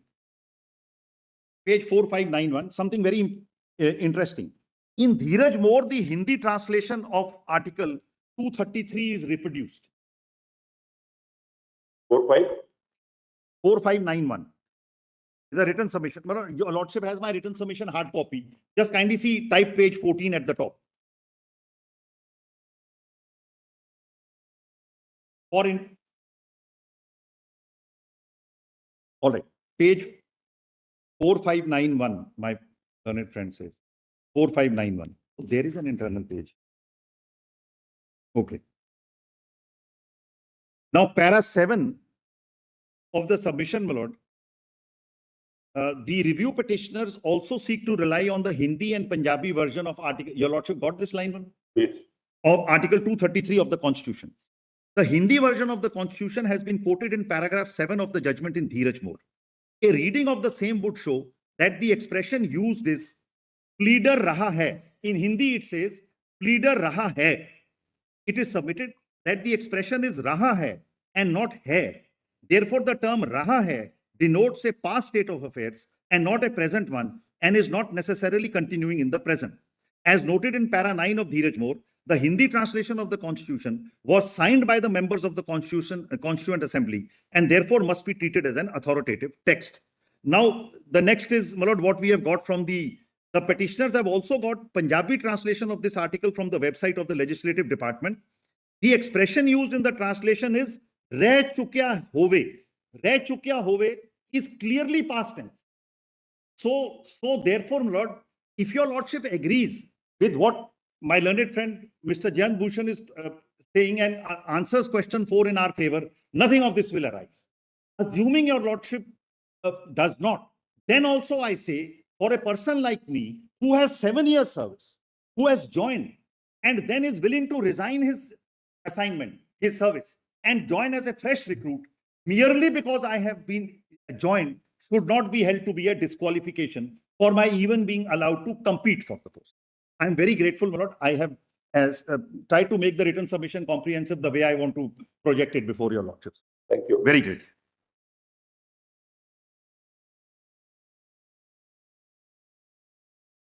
Wait, please. Lord, the item number is 501.15. His name is Dheeraj More. You are Dheeraj More. I'm Dheeraj More. Yes, sir. The item number is 501.15. Right. Yes. Just a minute. Yes.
May please.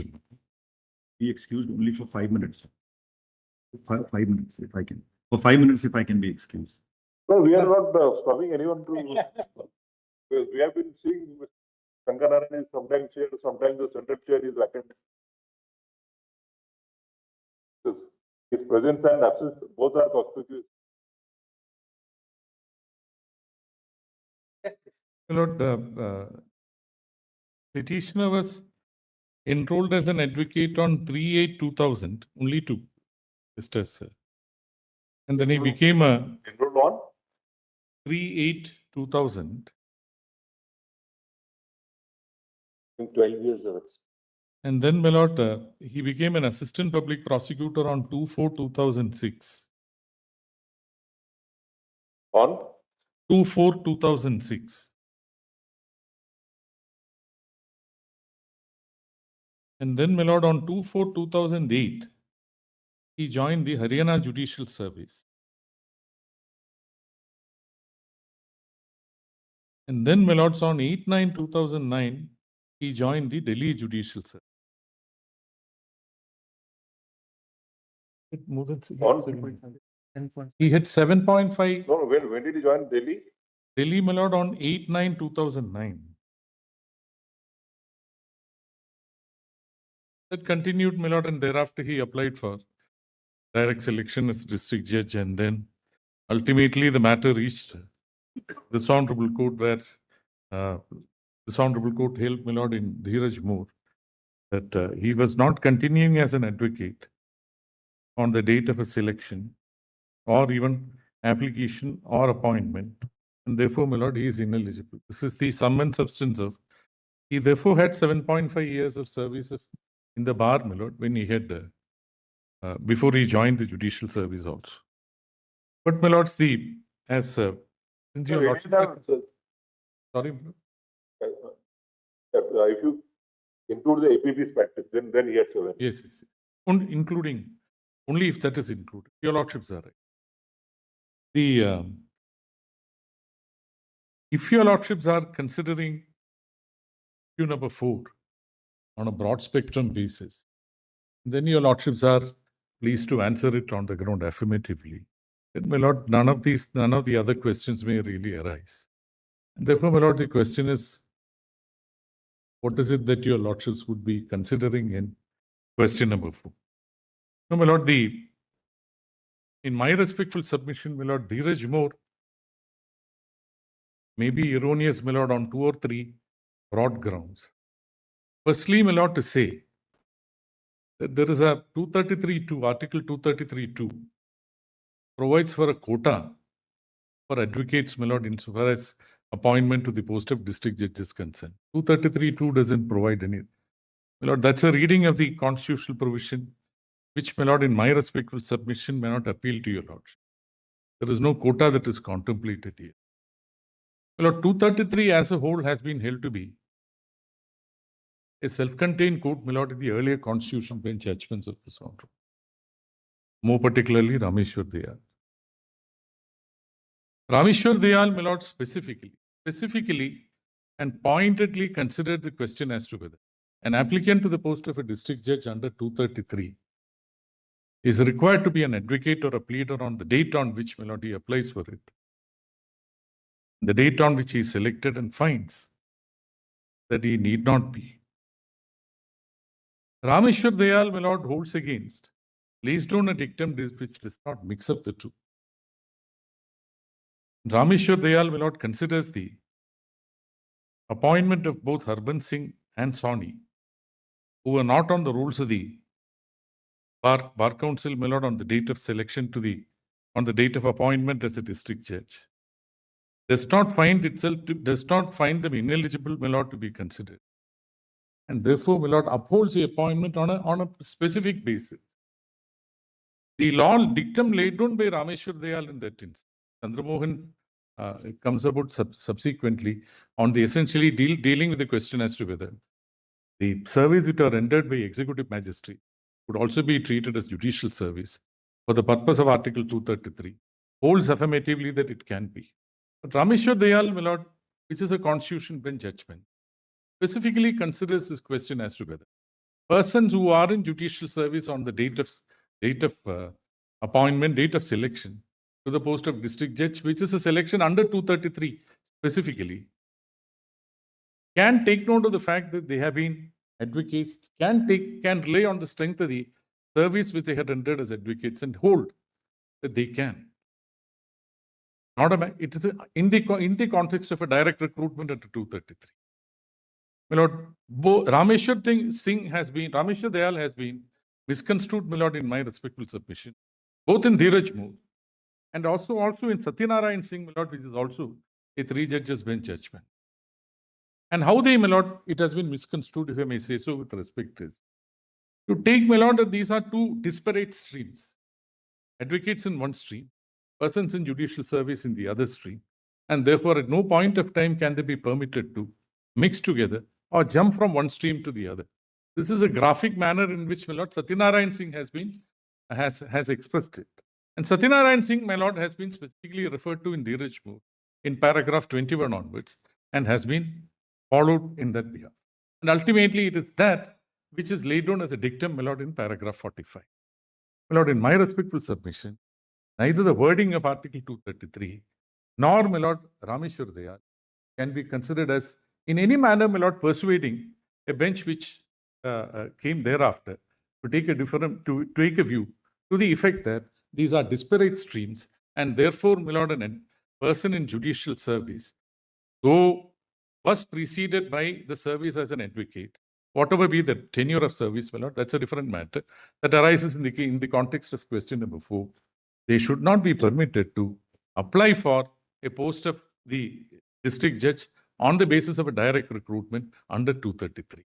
That in sum and substance, my lord, is a question which frontally arises for your lordship's consideration.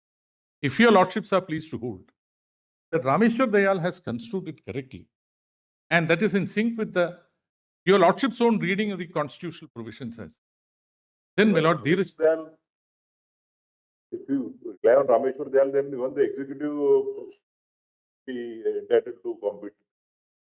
no, that, my lord, Chandramohan takes. Therefore, you may rely on Chandramohan because No, my lord, I relied on Rameshwar Dayal essentially for saying that Rameshwar Dayal, my lord, is sought to be distinguished, my lord, in Dheeraj Moore, and in my respectful submission, Chandramohan and Rameshwar Dayal are read in tandem, and ultimately, my lord, in Dheeraj Moore, on the contrary, Dheeraj Moore told that Rameshwar Dayal and Chandramohan, they reject the condition raised on behalf of you. wrongly. Wrongly, yes, therefore. Okay. That's correct. That is not how, my lord, Rameshwar Dayal or Chandramohan. But Dheeraj Moore, yes, says that this is what Rameshwar Dayal held. This is what That has Chandramohan. been argued by Yes. also that the finding of Dheeraj Moore Yes. regard to Rameshwar Dayal Yes. and Chandramohan Yes. is not correct. Yes. No, my lord, please have a look at Rameshwar Dayal once more. Manner in which, my lord, this question as to whether he should continue in service, whether he should continue as an advocate on the date of his application or selection. What is a finding? It was a frontal question. It is not an objective. Specific question that is raised. Both of them were already in service on the date on which they were appointed as justice. Yes. My lord, my submissions are restricted, my lord, only to this. Other things have been covered, my lord, and therefore I don't want to take up your lordship's time. Please come to Rameshwar Dayal once. And please come to the manner in which, my lord, Dheeraj Moore is misconstrued it, if I may say so with respect. My lord, could your lordships kindly go to the volume which Mr. Patwalia had handed over? No, don't go to that because it is SCP online. Very well. Very well. We were reading SCR. My lord, volume 1, page 98 of the compilation. The second volume. 5-1. Yeah.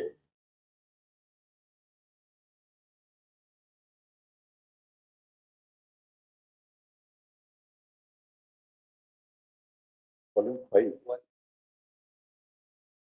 Point. It's like a second volume.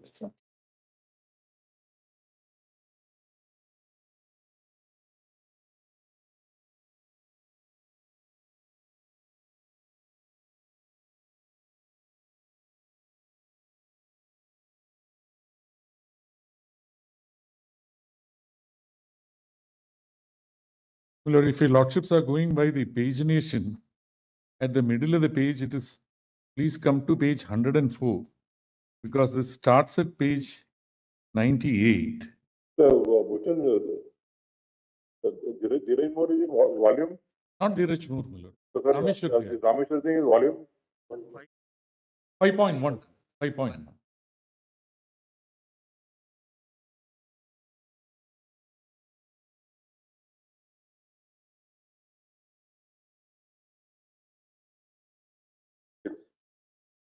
Lord, if your lordships would straightway come to page 104, because the paragraphs are not numbered, I go by the pagination, my lord, 104 at the middle of the page, the fresh paragraph starting therein. This is where, my lord, the court had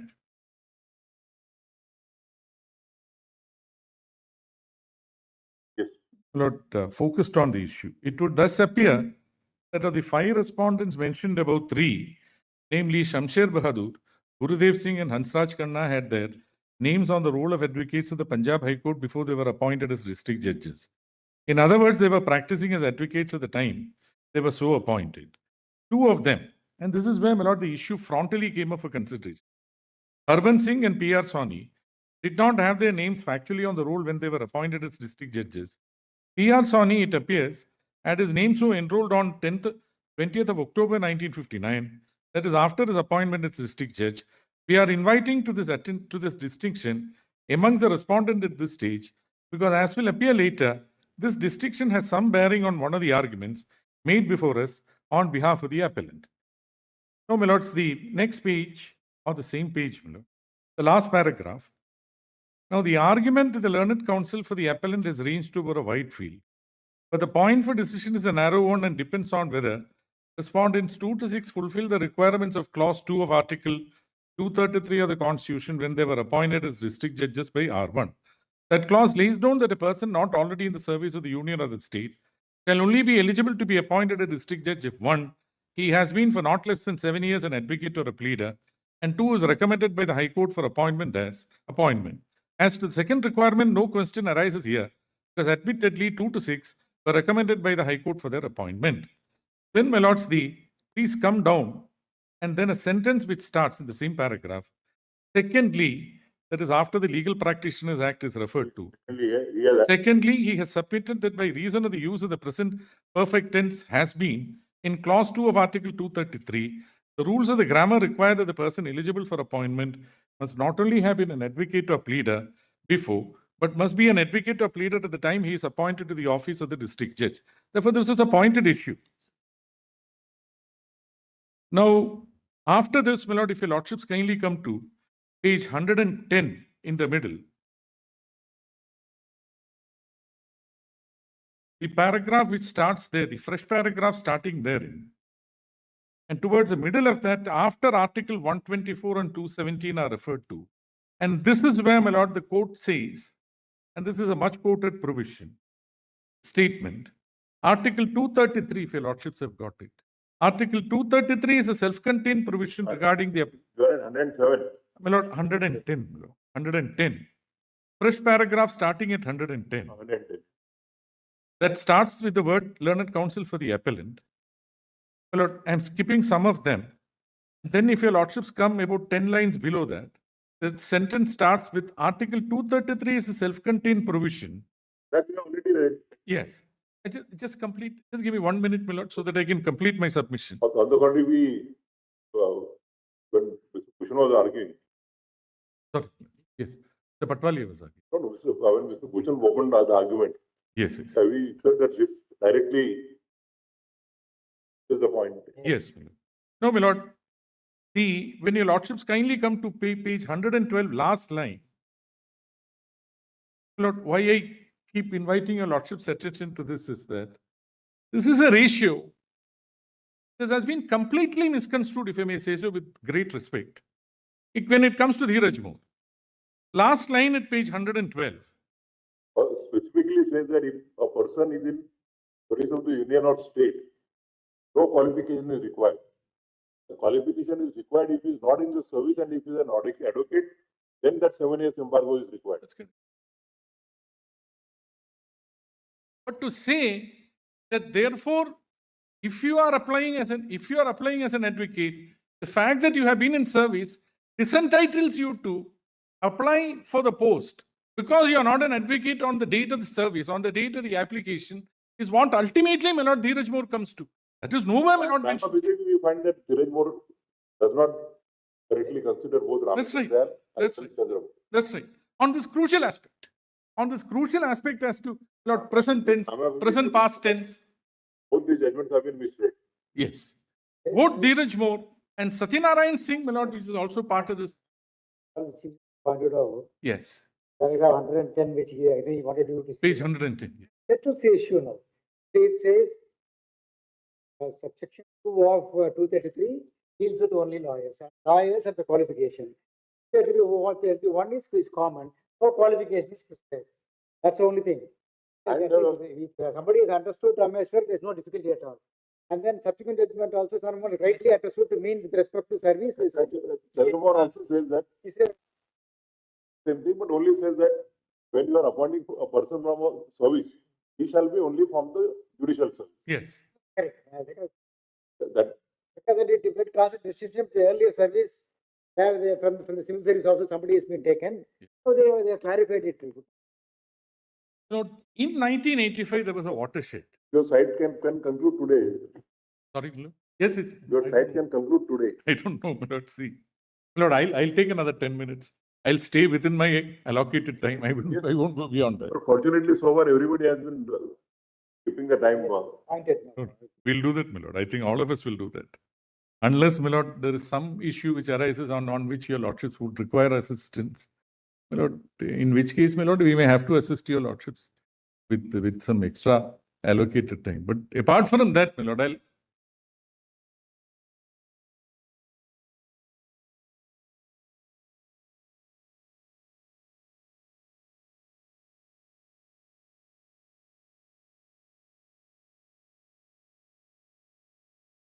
My Lord, there is one factor, my Lord, which seems to have escaped the notice of. My Lord, there are certain principles which flow out of Rameshwar Daya and flow out of the reading, my Lord, a plain reading of Article 233. My Lord, persons in the service, persons not in the service, therefore advocates, have to have 7 years of service. Persons in the service, coming under 233, 1 or 2 or whatever it is, my Lord, there is a constitutional provision which enables that such persons in service can also be considered for direct district judges. My Lord, 233 speaks about district judges and the manner in which, my Lord, the appointments will have to be made. When it comes to other posts, my Lord, in the subordinate service, the wording is different.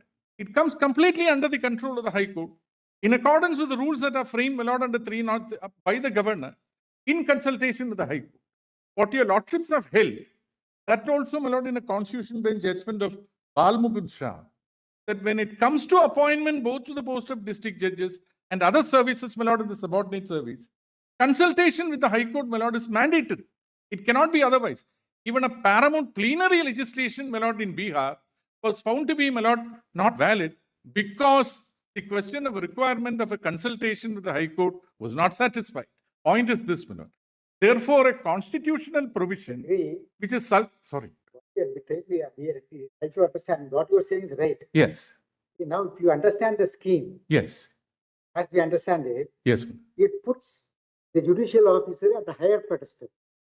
Yes. That's the reason why. Yes. That is the reason why it did not prescribe any qualification, number one. Yes. Number two, Yes. it is given to the respective High Court to frame the rules. Correct. On the contrary, as a lawyer, whoever you qualified, it has been mentioned under the Constitution. That's right. So No. 233(1) is meant for everybody. That's right. Who's to appoint, how to appoint. These are the general things, right, about the power and the manner which it can. Which again, when he has rightly said, governor in consultation with the High Court means High Court can frame the rules, which again, he was also saying that maybe he doesn't have an objection with respect to the number of years we fixed. That is one part. The other part is with respect to the qualification with a specific reference to the lawyers. That's right.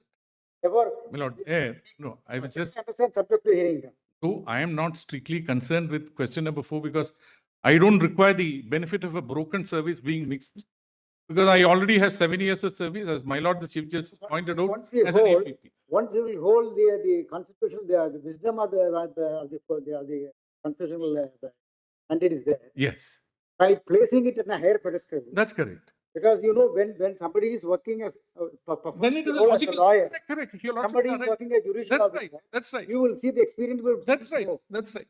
So And- therefore, they consciously left it open to the High Court. How do you regulate it? That's right, that's right. And therefore, my lord, there is a I- constitutional, To go into all these things. there is a constitutional justification if your lordships come to the conclusion that in assessing the 7 years, 4 years or 5 years in the bar, and the remaining service, my lord, in the judicial service could be tagged along to consider whether the eligibility conditions are satisfied as such.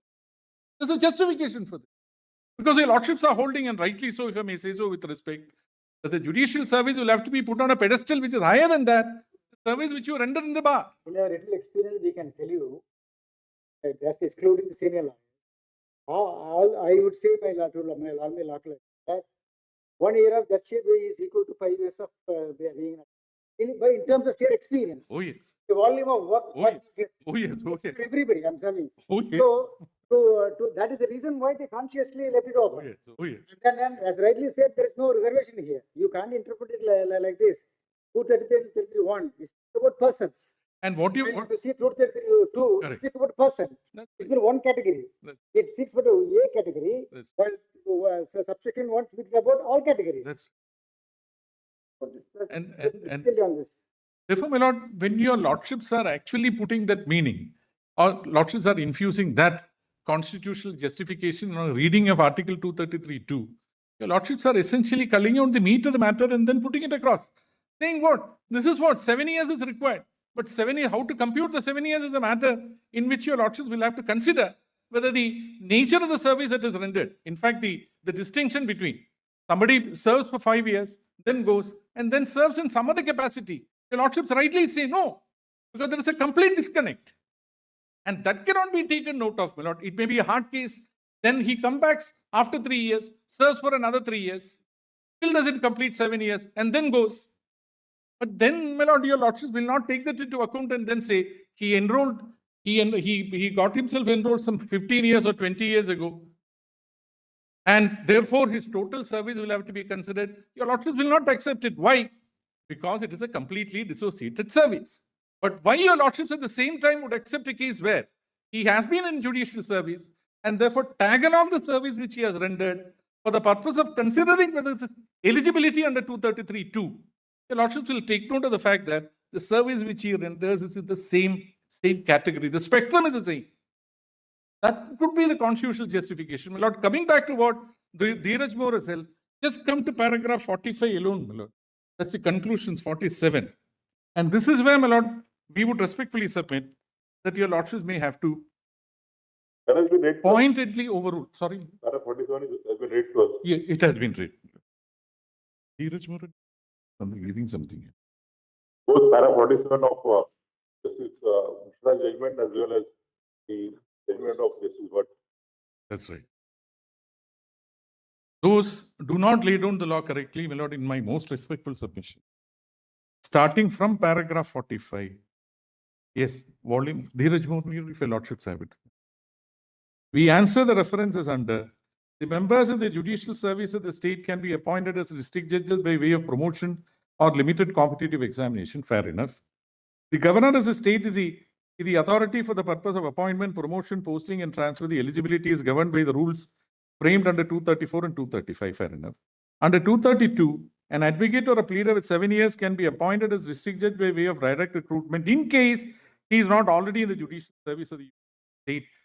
Obfuscates the service which he had rendered as an advocate prior to him entering into the service. And to that extent, therefore, my lord, what is mentioned in 4 also, for the purpose of Article 233(2), an advocate has to be continuing in practice for not less than 7 years as on the cutoff date and at the time of appointment as a district judge, which also, my lord, takes it beyond the date on which the selection itself is considered. Members of the judicial service having 7 years experience of practice before they have joined the service or having combined experience of 7 years as lawyer and member of the district are not eligible to apply for direct recruitment as a district judge. Lord, these 3 or 4 principles, my Lord, culled out in paragraph 47, in our respectful submission, my Lord, Lordships may have to reconsider. The rules framed by the High Court prohibiting judicial service officers from staking claim to the post of district judge, again suppose reserved for advocates. The euphemism of what is stated as post reserved for advocates, where is anything reserved for advocates?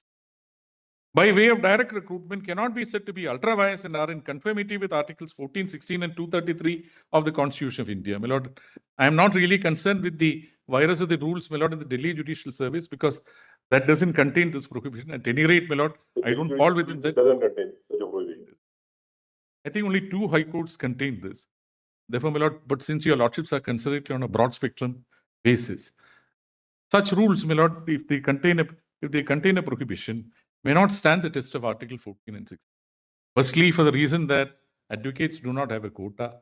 Secondly, when you are considering direct recruitment to a public service, and therefore 14 and 16 straight away apply. My Lord, the rest of the things have been argued. My Lord, I'm grateful to your lordships. Yes, madam.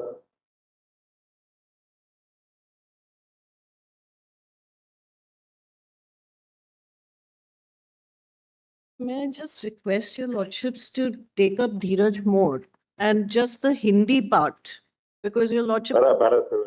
para 7.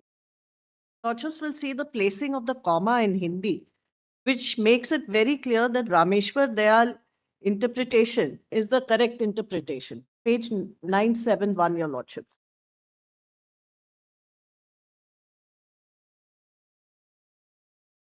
Lordships, page 970 is the English and 971 is the Hindi. And we had placed this before the 3-judge bench also, your lordships. And your lordships will see subclause 2. It says, वह व्यक्ति जो संघ की या राज्य की सेवा में पहले से नहीं है, जिला न्यायाधीश नियुक्त होने के लिए केवल तभी पात्र होगा जब वो कम से कम 7 वर्ष तक अधिवक्ता या प्लीडर रहा हो और उसकी नियुक्ति के लिए उच्च न्यायालय में सिफारिश की है. So the only mandate in this is that anybody who doesn't belong to the judicial service as interpreted in Chandra Mohan, your lordships, will compulsorily require 7 years. As far as the judicial service is concerned, your lordships, the 309 rules which are prescribed by the High Court will apply, because that itself has to be an advocate, has to take an exam, and so on and so forth. So 233(1) prescribes the rules which the High Courts will set out, your lordships. And thereafter, your lordships, if a person is ordinarily not coming through the judicial service process, your lordships, has to minimum have an advocate's qualification and practice as 7 years. So that is the import of 233, your lordships. As That's what Rameshwar Dayal. that's what Rameshwar. And Qualification is not provided for in-service candidates. Qualification is Absolutely. provided only for lawyers. Grateful, your lordships. Now, your lordships, I just wanted to bring to your lordships notice that if the provision is interpreted the way it has been interpreted in Dheeraj More, what is the grave damage that is being caused to the entire judiciary, your lordships? Because I have just collated some data and some facts and figures, your lordships, to bring to your lordships notice that the violence to this principle, your lordships, will lead to a lot of problems, including there will no appointments on time, because Malik Mazhar provides that every year there has to be an appointment cycle, your lordships. Vacancies fall very, very short, and I'm not placing this without any evidence, your lordships. When the advocates category comes, then your lordships, the number of persons who are selected are far shorter than the number of persons that are required against the vacant posts. And those vacant posts, if carried forward, your lordships, then lead to further inefficiencies, and if they can't be filled, your lordships, then those vacant posts remain. Your lordships may kindly just take for a moment. Now that we are on the eligibility now, please. Yes, your What you lordship. say is, I think it's a fact, because take it from us, we are far more experienced in that, because we Absolutely, also your lordship. live in part of it at different parts of Yes, time. your lordship. But we are on a different larger So, scale. your lordships, what I'm saying is that if the language is to be read the way Dheeraj More has read it, then it doesn't take care of also of the fact when the quota breaks down, because the quota is a creation of all India judges. It's not a constitutional That's creation. what my learned brother has been saying. Yes, Your Lordships. The quota is not created by Article 233. Unfortunately, in Dheeraj More, it has been read to be created by 233, Your Lordships. That is the first point, Your Lordships. The second point, Your Lordships, some paras of Dheeraj More where the error is absolutely apparent, besides 45 and 47, Your Lordships may kindly come to para 13 at page 972. And I'm just extracting the grave errors. Para Para 13, Your Lordship, of the zero of Dheeraj More, page 972 SCR. having the FCC The paragraph number is the same, Your Lordships, paragraph 13. is with Article 233 too. Yes, Your Lord. Negative stipulation.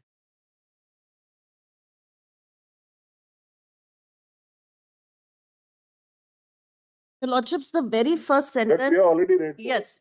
Para. What I'm pointing out, Your Lordships, is the last three lines, which is glaring error, which Your Lordships will probably put in inverted commas. Article 233(2) nowhere provides eligibility of in-service candidates or consideration as district judges concerning a post requiring 7 years practice as an advocate or a pleader. Requirement of 7 years experience for advocate or pleader is qualified with the rider that he should not be in service of union or of state. This qualification, Your Lordships, is read into 233. So three things have been read into 233 by Dheeraj More, Your Lordships. One is that judicial officers are excluded from consideration for the post. Secondly, Your Lordships, what has also been read into this is that the judicial service people cannot be considered for the post. So all these things have been read in. The other thing that has been read in, Your Lordships, has been in practice. So the cutoff date on which he must be an advocate, that is in para 14, Your Lordships. In fact, in para 13 itself, if Your Lordship just sees above Article 50 quotation, it also of judicial service alone are eligible for appointment as against post of district judge, as the only mode provided for appointment of in-service candidates is by way of promotion. So LCE also in a way is given a go by. Your Lordships, it says only by promotion, because LCE also is not just a time bound promotion. There is an What? I didn't get your submission. Your Lordships will see in the middle of this paragraph. What I'm saying is these No, para 13. para 13 towards almost the end of it, Your Lordships, just about half a para before Article 50. Requirement of 7 years experience. Your Lordships, where it says there are two separate streams provided. Your Lordships had read this part, Just Article.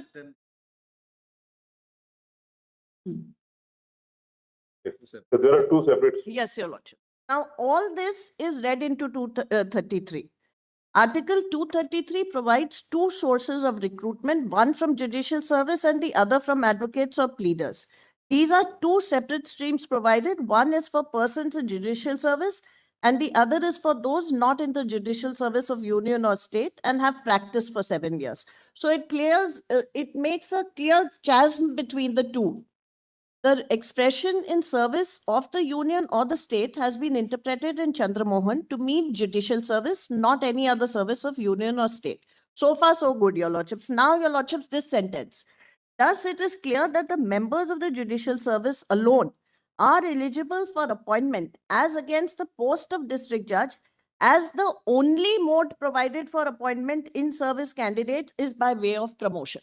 Your Lordships, this is absolutely incorrect and has to be reviewed, Your Lordships. Then Your Lordships will kindly see. Thus, it is clear that the members of the judicial service alone Yes. are eligible for appointment as against the post of district judge. District judge, as the only mode provided for appointment of in-service candidates is by way of promotion.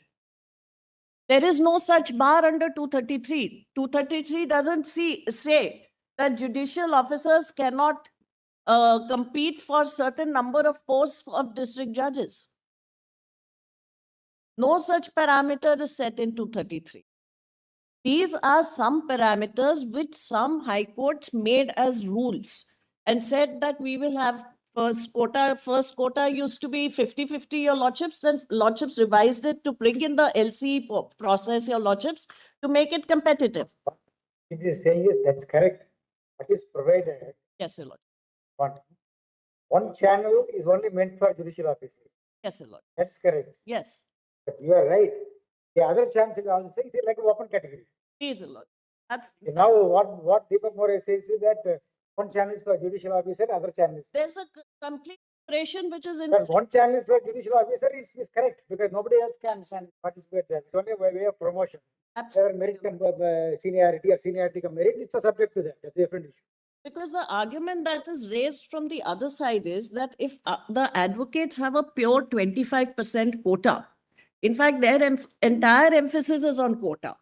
So they say if there is a 25% quota, then nobody can fluidly move into this. Whereas the rules provide, and in fact, if there are leftover vacancies, I have just made an examination, your lordships, about 4 to 5 states, and I'll just take your lordship's patience a little bit to show in Madhya Pradesh, your lordships, after the Chief Justice's conference in 2015, when this entire problem was You are- discussed. You are giving this statistics to the citizens of India. He knows everything. We know that's we don't want to express it. We know what's the We are at a public forum, so we have to place it, your lordship, for everyone's benefit. So, your lordships, 2015, the Chief Justice's a meeting takes place in which it is deliberated and decided that every high court, depending on the caliber of its district judges or the lawyers, your lordships, will decide as to how to have the best merit, your lordship. So, in Madhya Pradesh, your lordships may kindly take this volume 6A for a moment. Tell us orally, we will not go because I'll tell. while interpreting Yes, the Lord. constitution I'll provisions, just- we did not go on the data. Lordship, at Madhya And Pradesh. each one of us, Yes, your coincidentally, there's no member directly from the VAR here on the bench. lordship. Everybody has had experience in his own high court. And some of us in more than one high court. Aware of the rules. Therefore, on the concern expressed by you, see, we agree with you.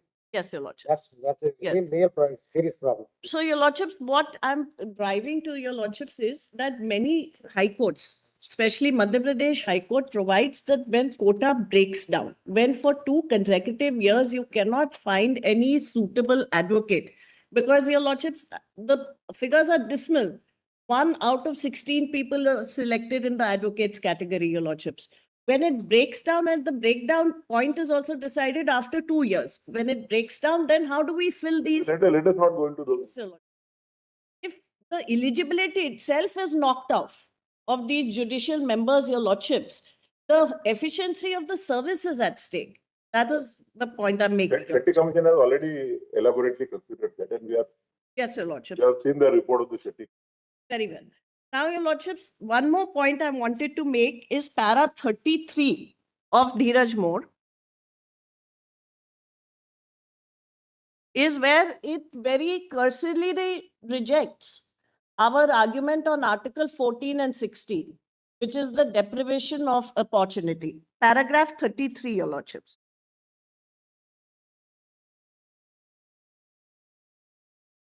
Because, your lordships, if 233 does not provide a bar, if I have the qualifications, then I definitely have a You right. did not tell us you are appealing for whom. Your lordships, I'm appearing for the category of people who were advocates for 7 years, and thereafter they sat for the judicial exams and got selected, and then they again sat for this selection, your lordships, in the advocates category. The serial number? 21, 501.2. Netrapal, your lordships, UP Judicial. And the challenge had come, your lordships, with the rules which provided a bar. So the challenge to the rules have come from both sides, because some rules provided the fluidity of shifting and migrating, your lordships. But many high courts said that there is a clear bar and you cannot shift or move on to the other category. Lordships, just one line in paragraph 33, if I can read. It was submitted that promotion is no substitute for direct recruitment, as against the post reserved for direct recruitment, an incumbent can apply throughout India, whereas an in-service candidate can be promoted within the state. And there is no definite period for coming into the zone of consideration for promotion in higher judicial service. Thus, it was urged that direct recruitment is altogether different from promotion, and having practiced for 7 years, they have basic eligibility to stake their claim for the post reserves for advocates, pleaders, and they have additional experience of acting as a judge too. We find no room to accept these submissions. And the next line, Your Lordships, is what I have objection to. Once the Constitution envisages separate sources of recruitment, no case can be made out of deprivation of the opportunity. Once service is joined, one has to go by the service rules, and it was open to such an incumbent to practice and stake claim in various states while remaining in practice. It is a matter of two different streams of recruitment which is permissible. Such an argument cannot be accepted. The other aspect, Your Lordships, which I will not cite, Your Lordships, but I put in the compilations, is with regard to the pragmatism of the interpretation of constitutional provision. And just one figure, Your Lordships, that we have only 21 judges to every 10 lakh people, Your Lordships. That being the situation, Lordships are always at pains that even one vacancy should not be left, Your Lordships. Given that aspect, Your Lordships, if there is a bar which is read into a provision, Your Lordships, it's going to be very, very against the judicial efficiency, Your Lordships. I'm very grateful.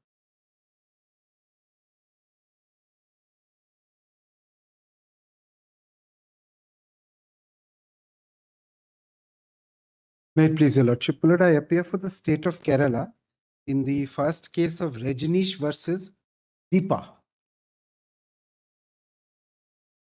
My lord, Mr. Naidu is appearing for Rajneesh. So, my lord, I will not take too much time on the facts. My lord, we all have a restriction of time. So, my lord, I'll leave it to him, my lord, to give you, go into You are detail. fixed time. You have to begin at 3:45, you are beginning at 3:30. Yes, my lord. My lord, we have taken your Lordship's injunction very seriously. Sir, she has given you 15 more minutes. No, my lord, I'll try to No. conclude in 15 minutes. my lord. No, no, Vibha Datta Makhiya ma'am, she was allotted half an hour. Lordship. She concluded in 15 minutes. So you have 15 more minutes. Or Dr. Singh, we can begin today after you. Yes, brevity of words.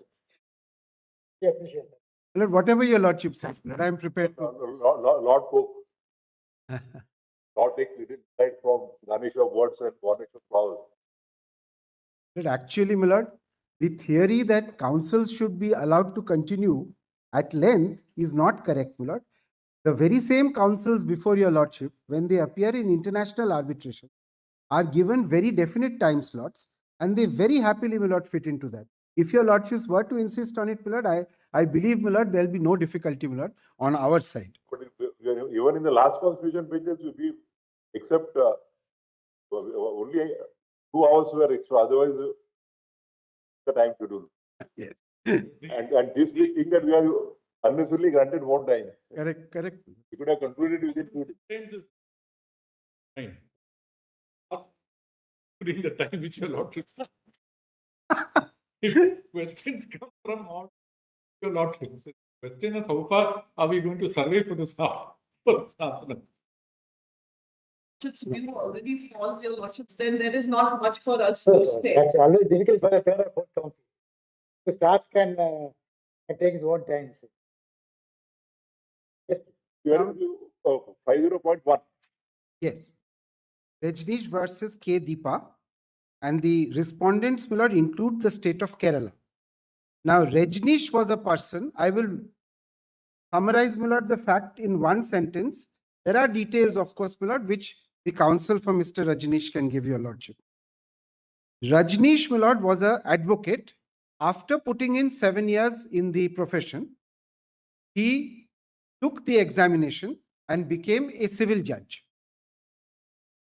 Subsequently, when he was serving as a civil judge, he took the examination for direct recruitment as a district judge. No, no, not correct. I'm sorry, Milord. Did both when he was an advocate. Both he did as. Milord, I bow down to what your lordship is saying, Milord. I'll correct myself to that extent, Milord. He did apply for, Milord, the to appear in the examination as a district judge when he was still an advocate. But, Milord, his appointment came after, Milord, he was already serving as a civil judge. He was, Milord, I'm sorry, Milord, not civil judge, Munsif magistrate. So, Milord, this person, Milord, was then given liberty by the High Court on his application to demit office, Milord, as a as a Munsif magistrate and get posted, Milord, as district. This was challenged by Deepa and some others, Milord, and the High Court, Milord, held, the learned single judge held that this could not be done. The division bench held that, upheld that judgment. Now, those are the very short facts, Milord, of the 4 questions which your lordship has raised. So whether that Rajneesh is in service now, Yes, he is in service now. he is protected He is protected, by Milord. this court. Yes. He is in service now, Milord. And what is more, Milord, the state has taken a stand categorically in his favor. Now, Milord, therefore, I am only going to address your lordship as the counsel for the state on A and B questions. Not on C and D questions, Milord. I am not concerned with that. A and B question, whether a judicial officer who has already completed 7 years in bar being recruited for subordinate judicial service would be entitled for appointment as additional district judge against the bar vacancy. Whether the eligibility for appointment is to be seen only at the time of appointment or at the time of application or both. I will not address, Milord, the other 2. Now, Milord, 233, as your lordship has seen many, many times now, has 2 conditions. One is, I am going to call that, Milord, the 7-year rule. And the second one is, Milord, the in-service rule. These are the 2 parts, Milord, of 233. On 7 years rule, Milord, my respectful submission is that the judgment in Vijay Kumar Mishra is correct for the reasons given there, particularly, Milord, 4 paragraphs, Milord, of the judgment of Justice Sapre. If I may just place, Milord, those 4 paragraphs, Milord, and move on from this topic. The proposition is that Given is that selection and appointment yes, are 2 separate things. separate things, and appointment only takes place when he is actually appointed.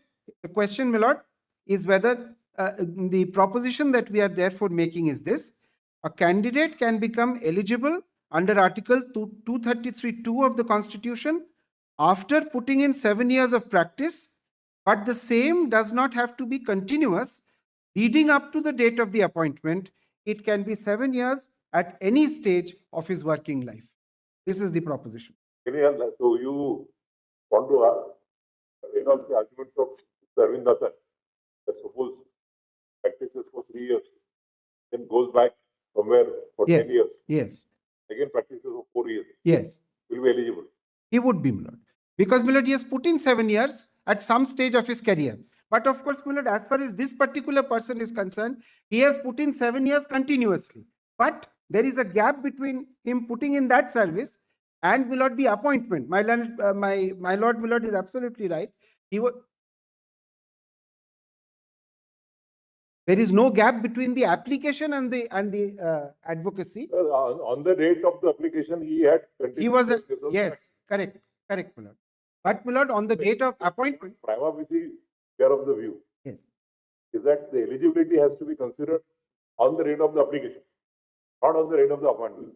very well, Milord. But I'm submitting, Milord, that even if on the date of appointment, Milord, even if there is a gap between the date of application and the appointment, and even if your lordship were not to take that period as being, Milord, covered, even then 233 is satisfied. That's what I'm submitting. Because, Sorry. yes, Milord, just let me place those 4 paragraphs, Milord, of Justice Sapre's judgment. Vijay Kumar Mishra, your lordship is looking at from page 76, page 76, volume 3.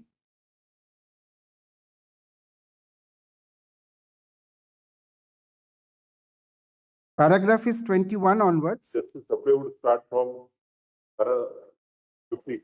Yes, correct, my lord. Justice Sapre starts from Want to read from para 21. 21. Mr. Ranjit Kumar. Mr. Ranjit Kumar, because he, my lord, makes a very pointed submission. Mr. Ranjit Kumar, Solicitor General, appearing for the respondent, High Court, however, contended that the word appointed occurring in 233(2) of the Constitution should necessarily include the entire selection process, starting from the date of submitting an application by the person concerned till the date of his appointment. It is his submission that if any such person is found to be in the service of the union or the state, as the case may be, on the date when he has applied, then such person would suffer the disqualification prescribed in clause 2 of article 233 and would neither be eligible nor to apply nor be eligible for appointment to the post of district judge. So the clear, my lord, submission. Para 22. This submission, though looks attractive, is not acceptable. Neither the text of the article nor the words occurring in Article 233(2) suggest such an interpretation. Indeed, if his argument is accepted, it would go against the spirit of Article 233(2). My learned brother, for rejecting this argument, has narrated the consequences which are likely to arise in the event of accepting such argument, and I agree with what he has narrated. In my view, there lies a subtle distinction between the words selection and appointment in service jurisprudence. Praful Swain is referred to. When the framers of the Constitution have used the word appointed in clause 2 of 233 for determining the eligibility of a person with reference to his service, then it is not possible to read the word selection or recruitment in its place.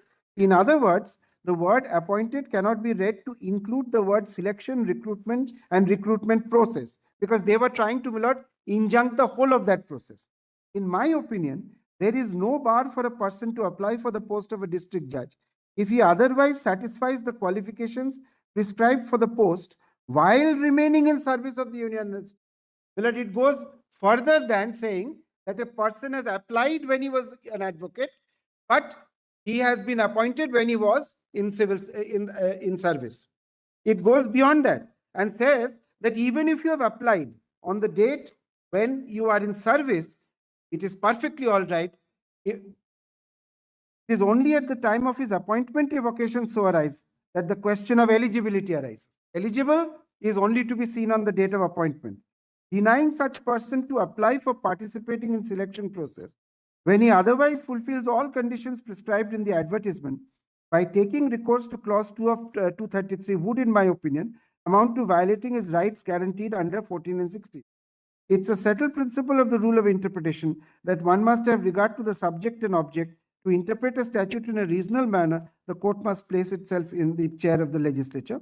So done. The rules of purposive construction have to be resorted to so that the object is fulfilled. Similarly, it's also a recognized rule of interpretation, etc. So,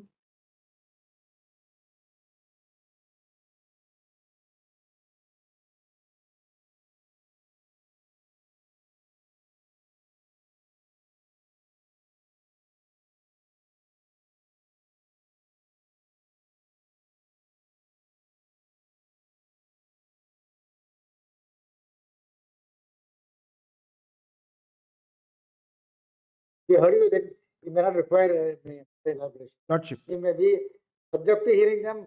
Maybe we may not be inclined to go into this. Perhaps it might become. Certainly, my lord. My second submission is, my lord, with regard to the in-service condition.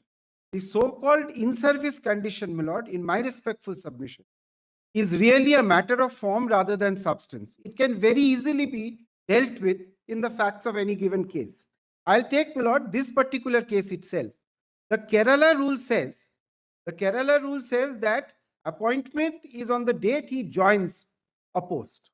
So when he joined the post, after, my lord, he was discharged or allowed to step down from, my lord, the position of a municipal magistrate.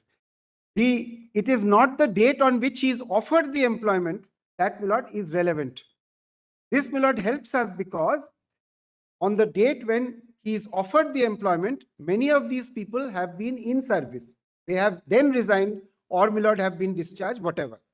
Now, the reason why, my lord, I say so is this. Two things, my lord. Number one, my lord, ultimately, it is a question of, my lord, offer and acceptance. It's a contractual situation. So the letter which offers appointment is only an offer. At that stage, he is not yet an appointed judge. The interpretation accepted. Yes, Nobody would even venture to write the examination. exactly, my lord. Resign and come, and nobody can. No, say- then, my lord, nobody it's can not say what practicable. would happen. It's not practicable. Nobody would come. Not practicable, but, my lord, legally also Yes, unnecessary. to give up this post. Yes, Then he has to decide if he doesn't get into a district judge post. Yes. He has to go and practice because he can't go back. no, he has to go to practice. Come. He can only go and practice again. So therefore, my lord, what we are saying is that treat it from a point of view of principle. After all, my lord, every contract of employment is a contract. So when he is offered that employment, that's not the date of appointment. It's when he accepts it. Like civil service, no IAS and IPS, you can write. Well, you continue. Yes, You can write again. correct, my lord. If you get postal service, you can still go for You can IPS. go for a better thing. Go for Yes. IAS, you can go for IFS. Correct.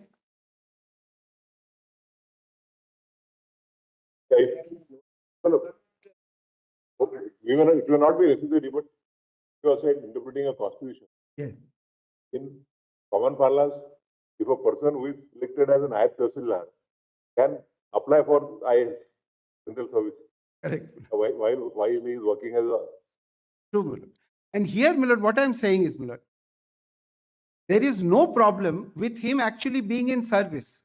When he is in service, he is then offered employment in a different service. He then decides to accept it or not to accept it. My lord, there can be a situation. I don't know. His service will, that category will start from day one. Yes, it will not, my lord. Then what will, You have to forgo whatever benefits or advantages, disadvantages of the past service. that's all, my lord. That's all. But he will accept that appointment. It's disastrous for the institution also. Yes. Somebody Then who- you will be losing, my lord. Your Then lordship go will back losing. and- Your lordship will be losing somebody who's admittedly, my lord, a very competent person. Now, my lord, one thing I should show your lordship, my lord, this principle of acceptance and offer and acceptance is, my lord, confirmed, not this. My lord, the rule, the Kerala rule, my lord.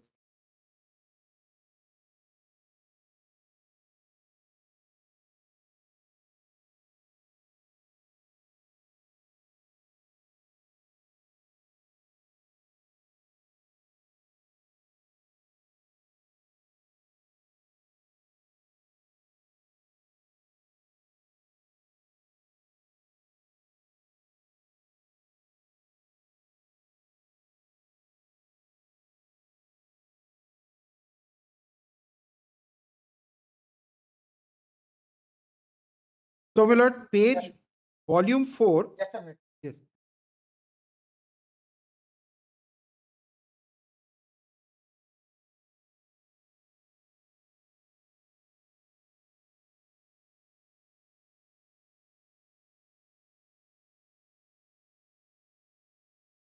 My lord, I want to show your lordship, my lord, the Kerala State and Subordinate Service Rules 1958.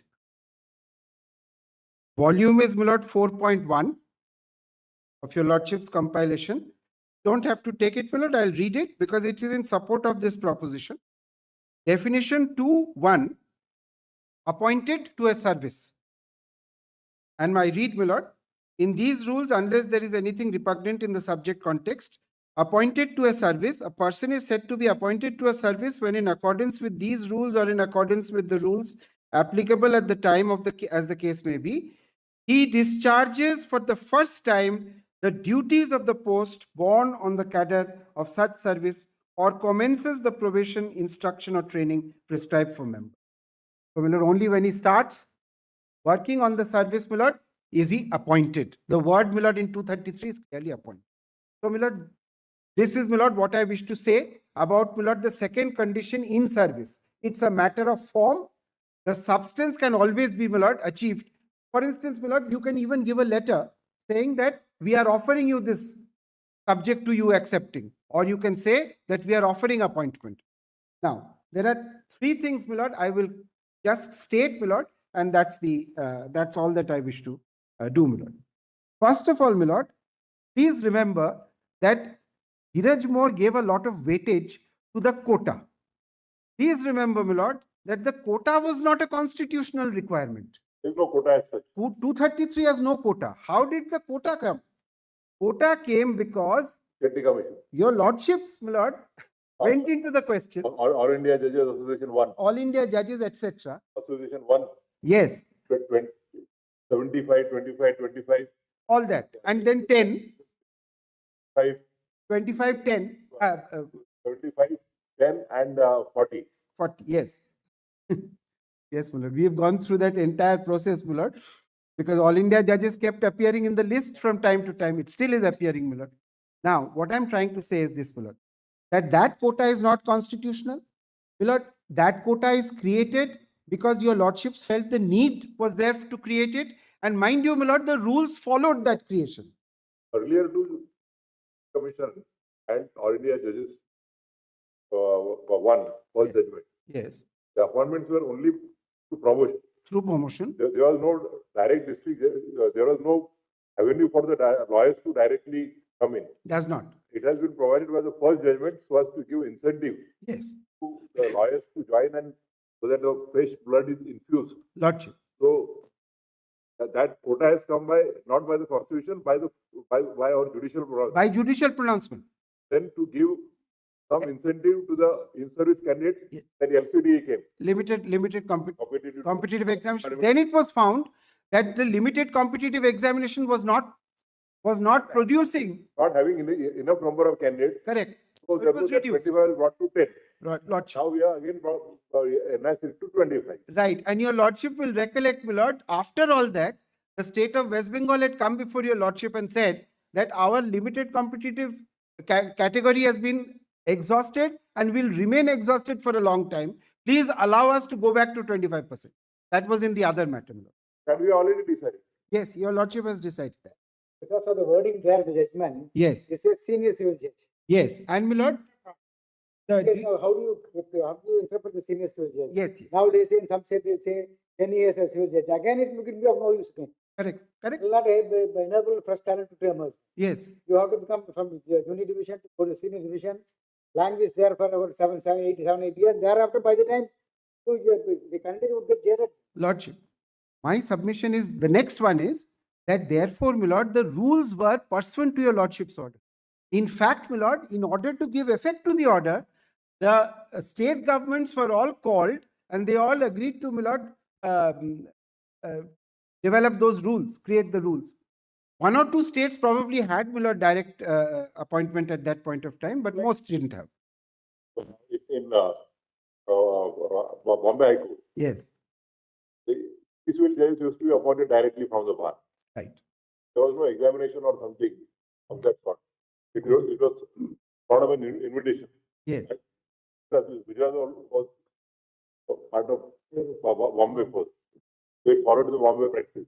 yes. So therefore, my lord, there was some of it, but most high courts didn't have. Most high courts introduced it for the first time after your lordship's judgment and after the rule was framed in accordance with your lordship's judgment. So the question of, my lord, going the reverse way and giving an interpretation to 233 based on the rules, my lord, does not arise. The second thing I want to say is this, my lord.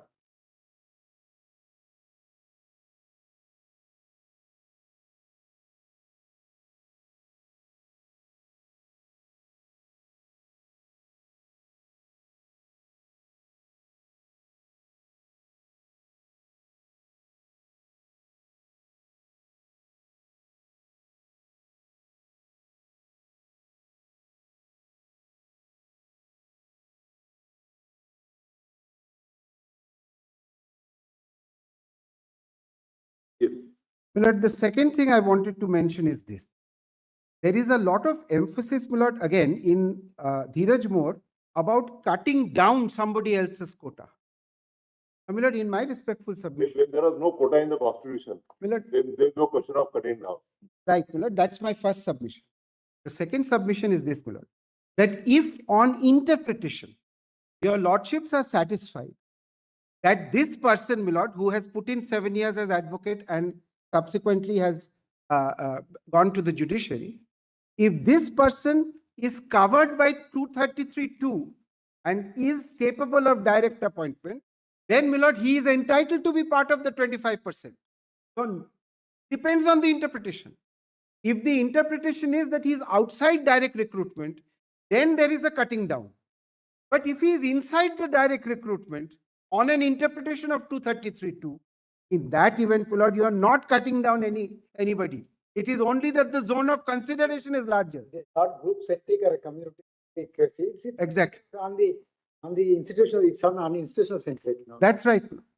The constitution, it facilitates every institution to flourish, which means, you have to pick the best of the talent available. And that's the objective behind it. And there is nothing in 233 which prevents it. That's the submission. My lord, those are my submissions. Not this. So to start today or tomorrow? Can you finish in 5 minutes? I'll take 10-15 minutes.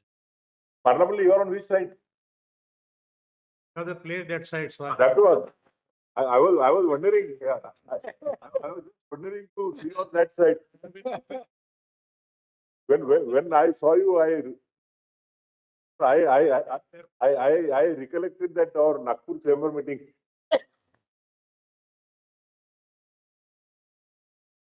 Therefore, I was, the lordship said, my lord, before There is a request on behalf of the advocates preparing for the judicial service to please allow the intervention on behalf of. no intervention. Only those parties who are there. yes. Their career will be affected, Lord. So What career would be affected? they are- Just because the live streaming is there, somebody has to show that he is arguing in the case. No more intervention. Whatever timetable is given, that will be followed.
Narendra Modi है, अमित शाह है, कौन मानता? वो भी मैं आपको दिखा दूंगा, वो भी मैं आपको प्रूफ के साथ दिखा दूंगा, है हमारे पास। मैं फाउंडेशन लगा रहा हूं, मैं फाउंडेशन क्रिएट कर रहा हूं, है हमारे पास। मैं स्टेज पे बिना प्रूफ के नहीं चढ़ूंगा, बता रहा हूं।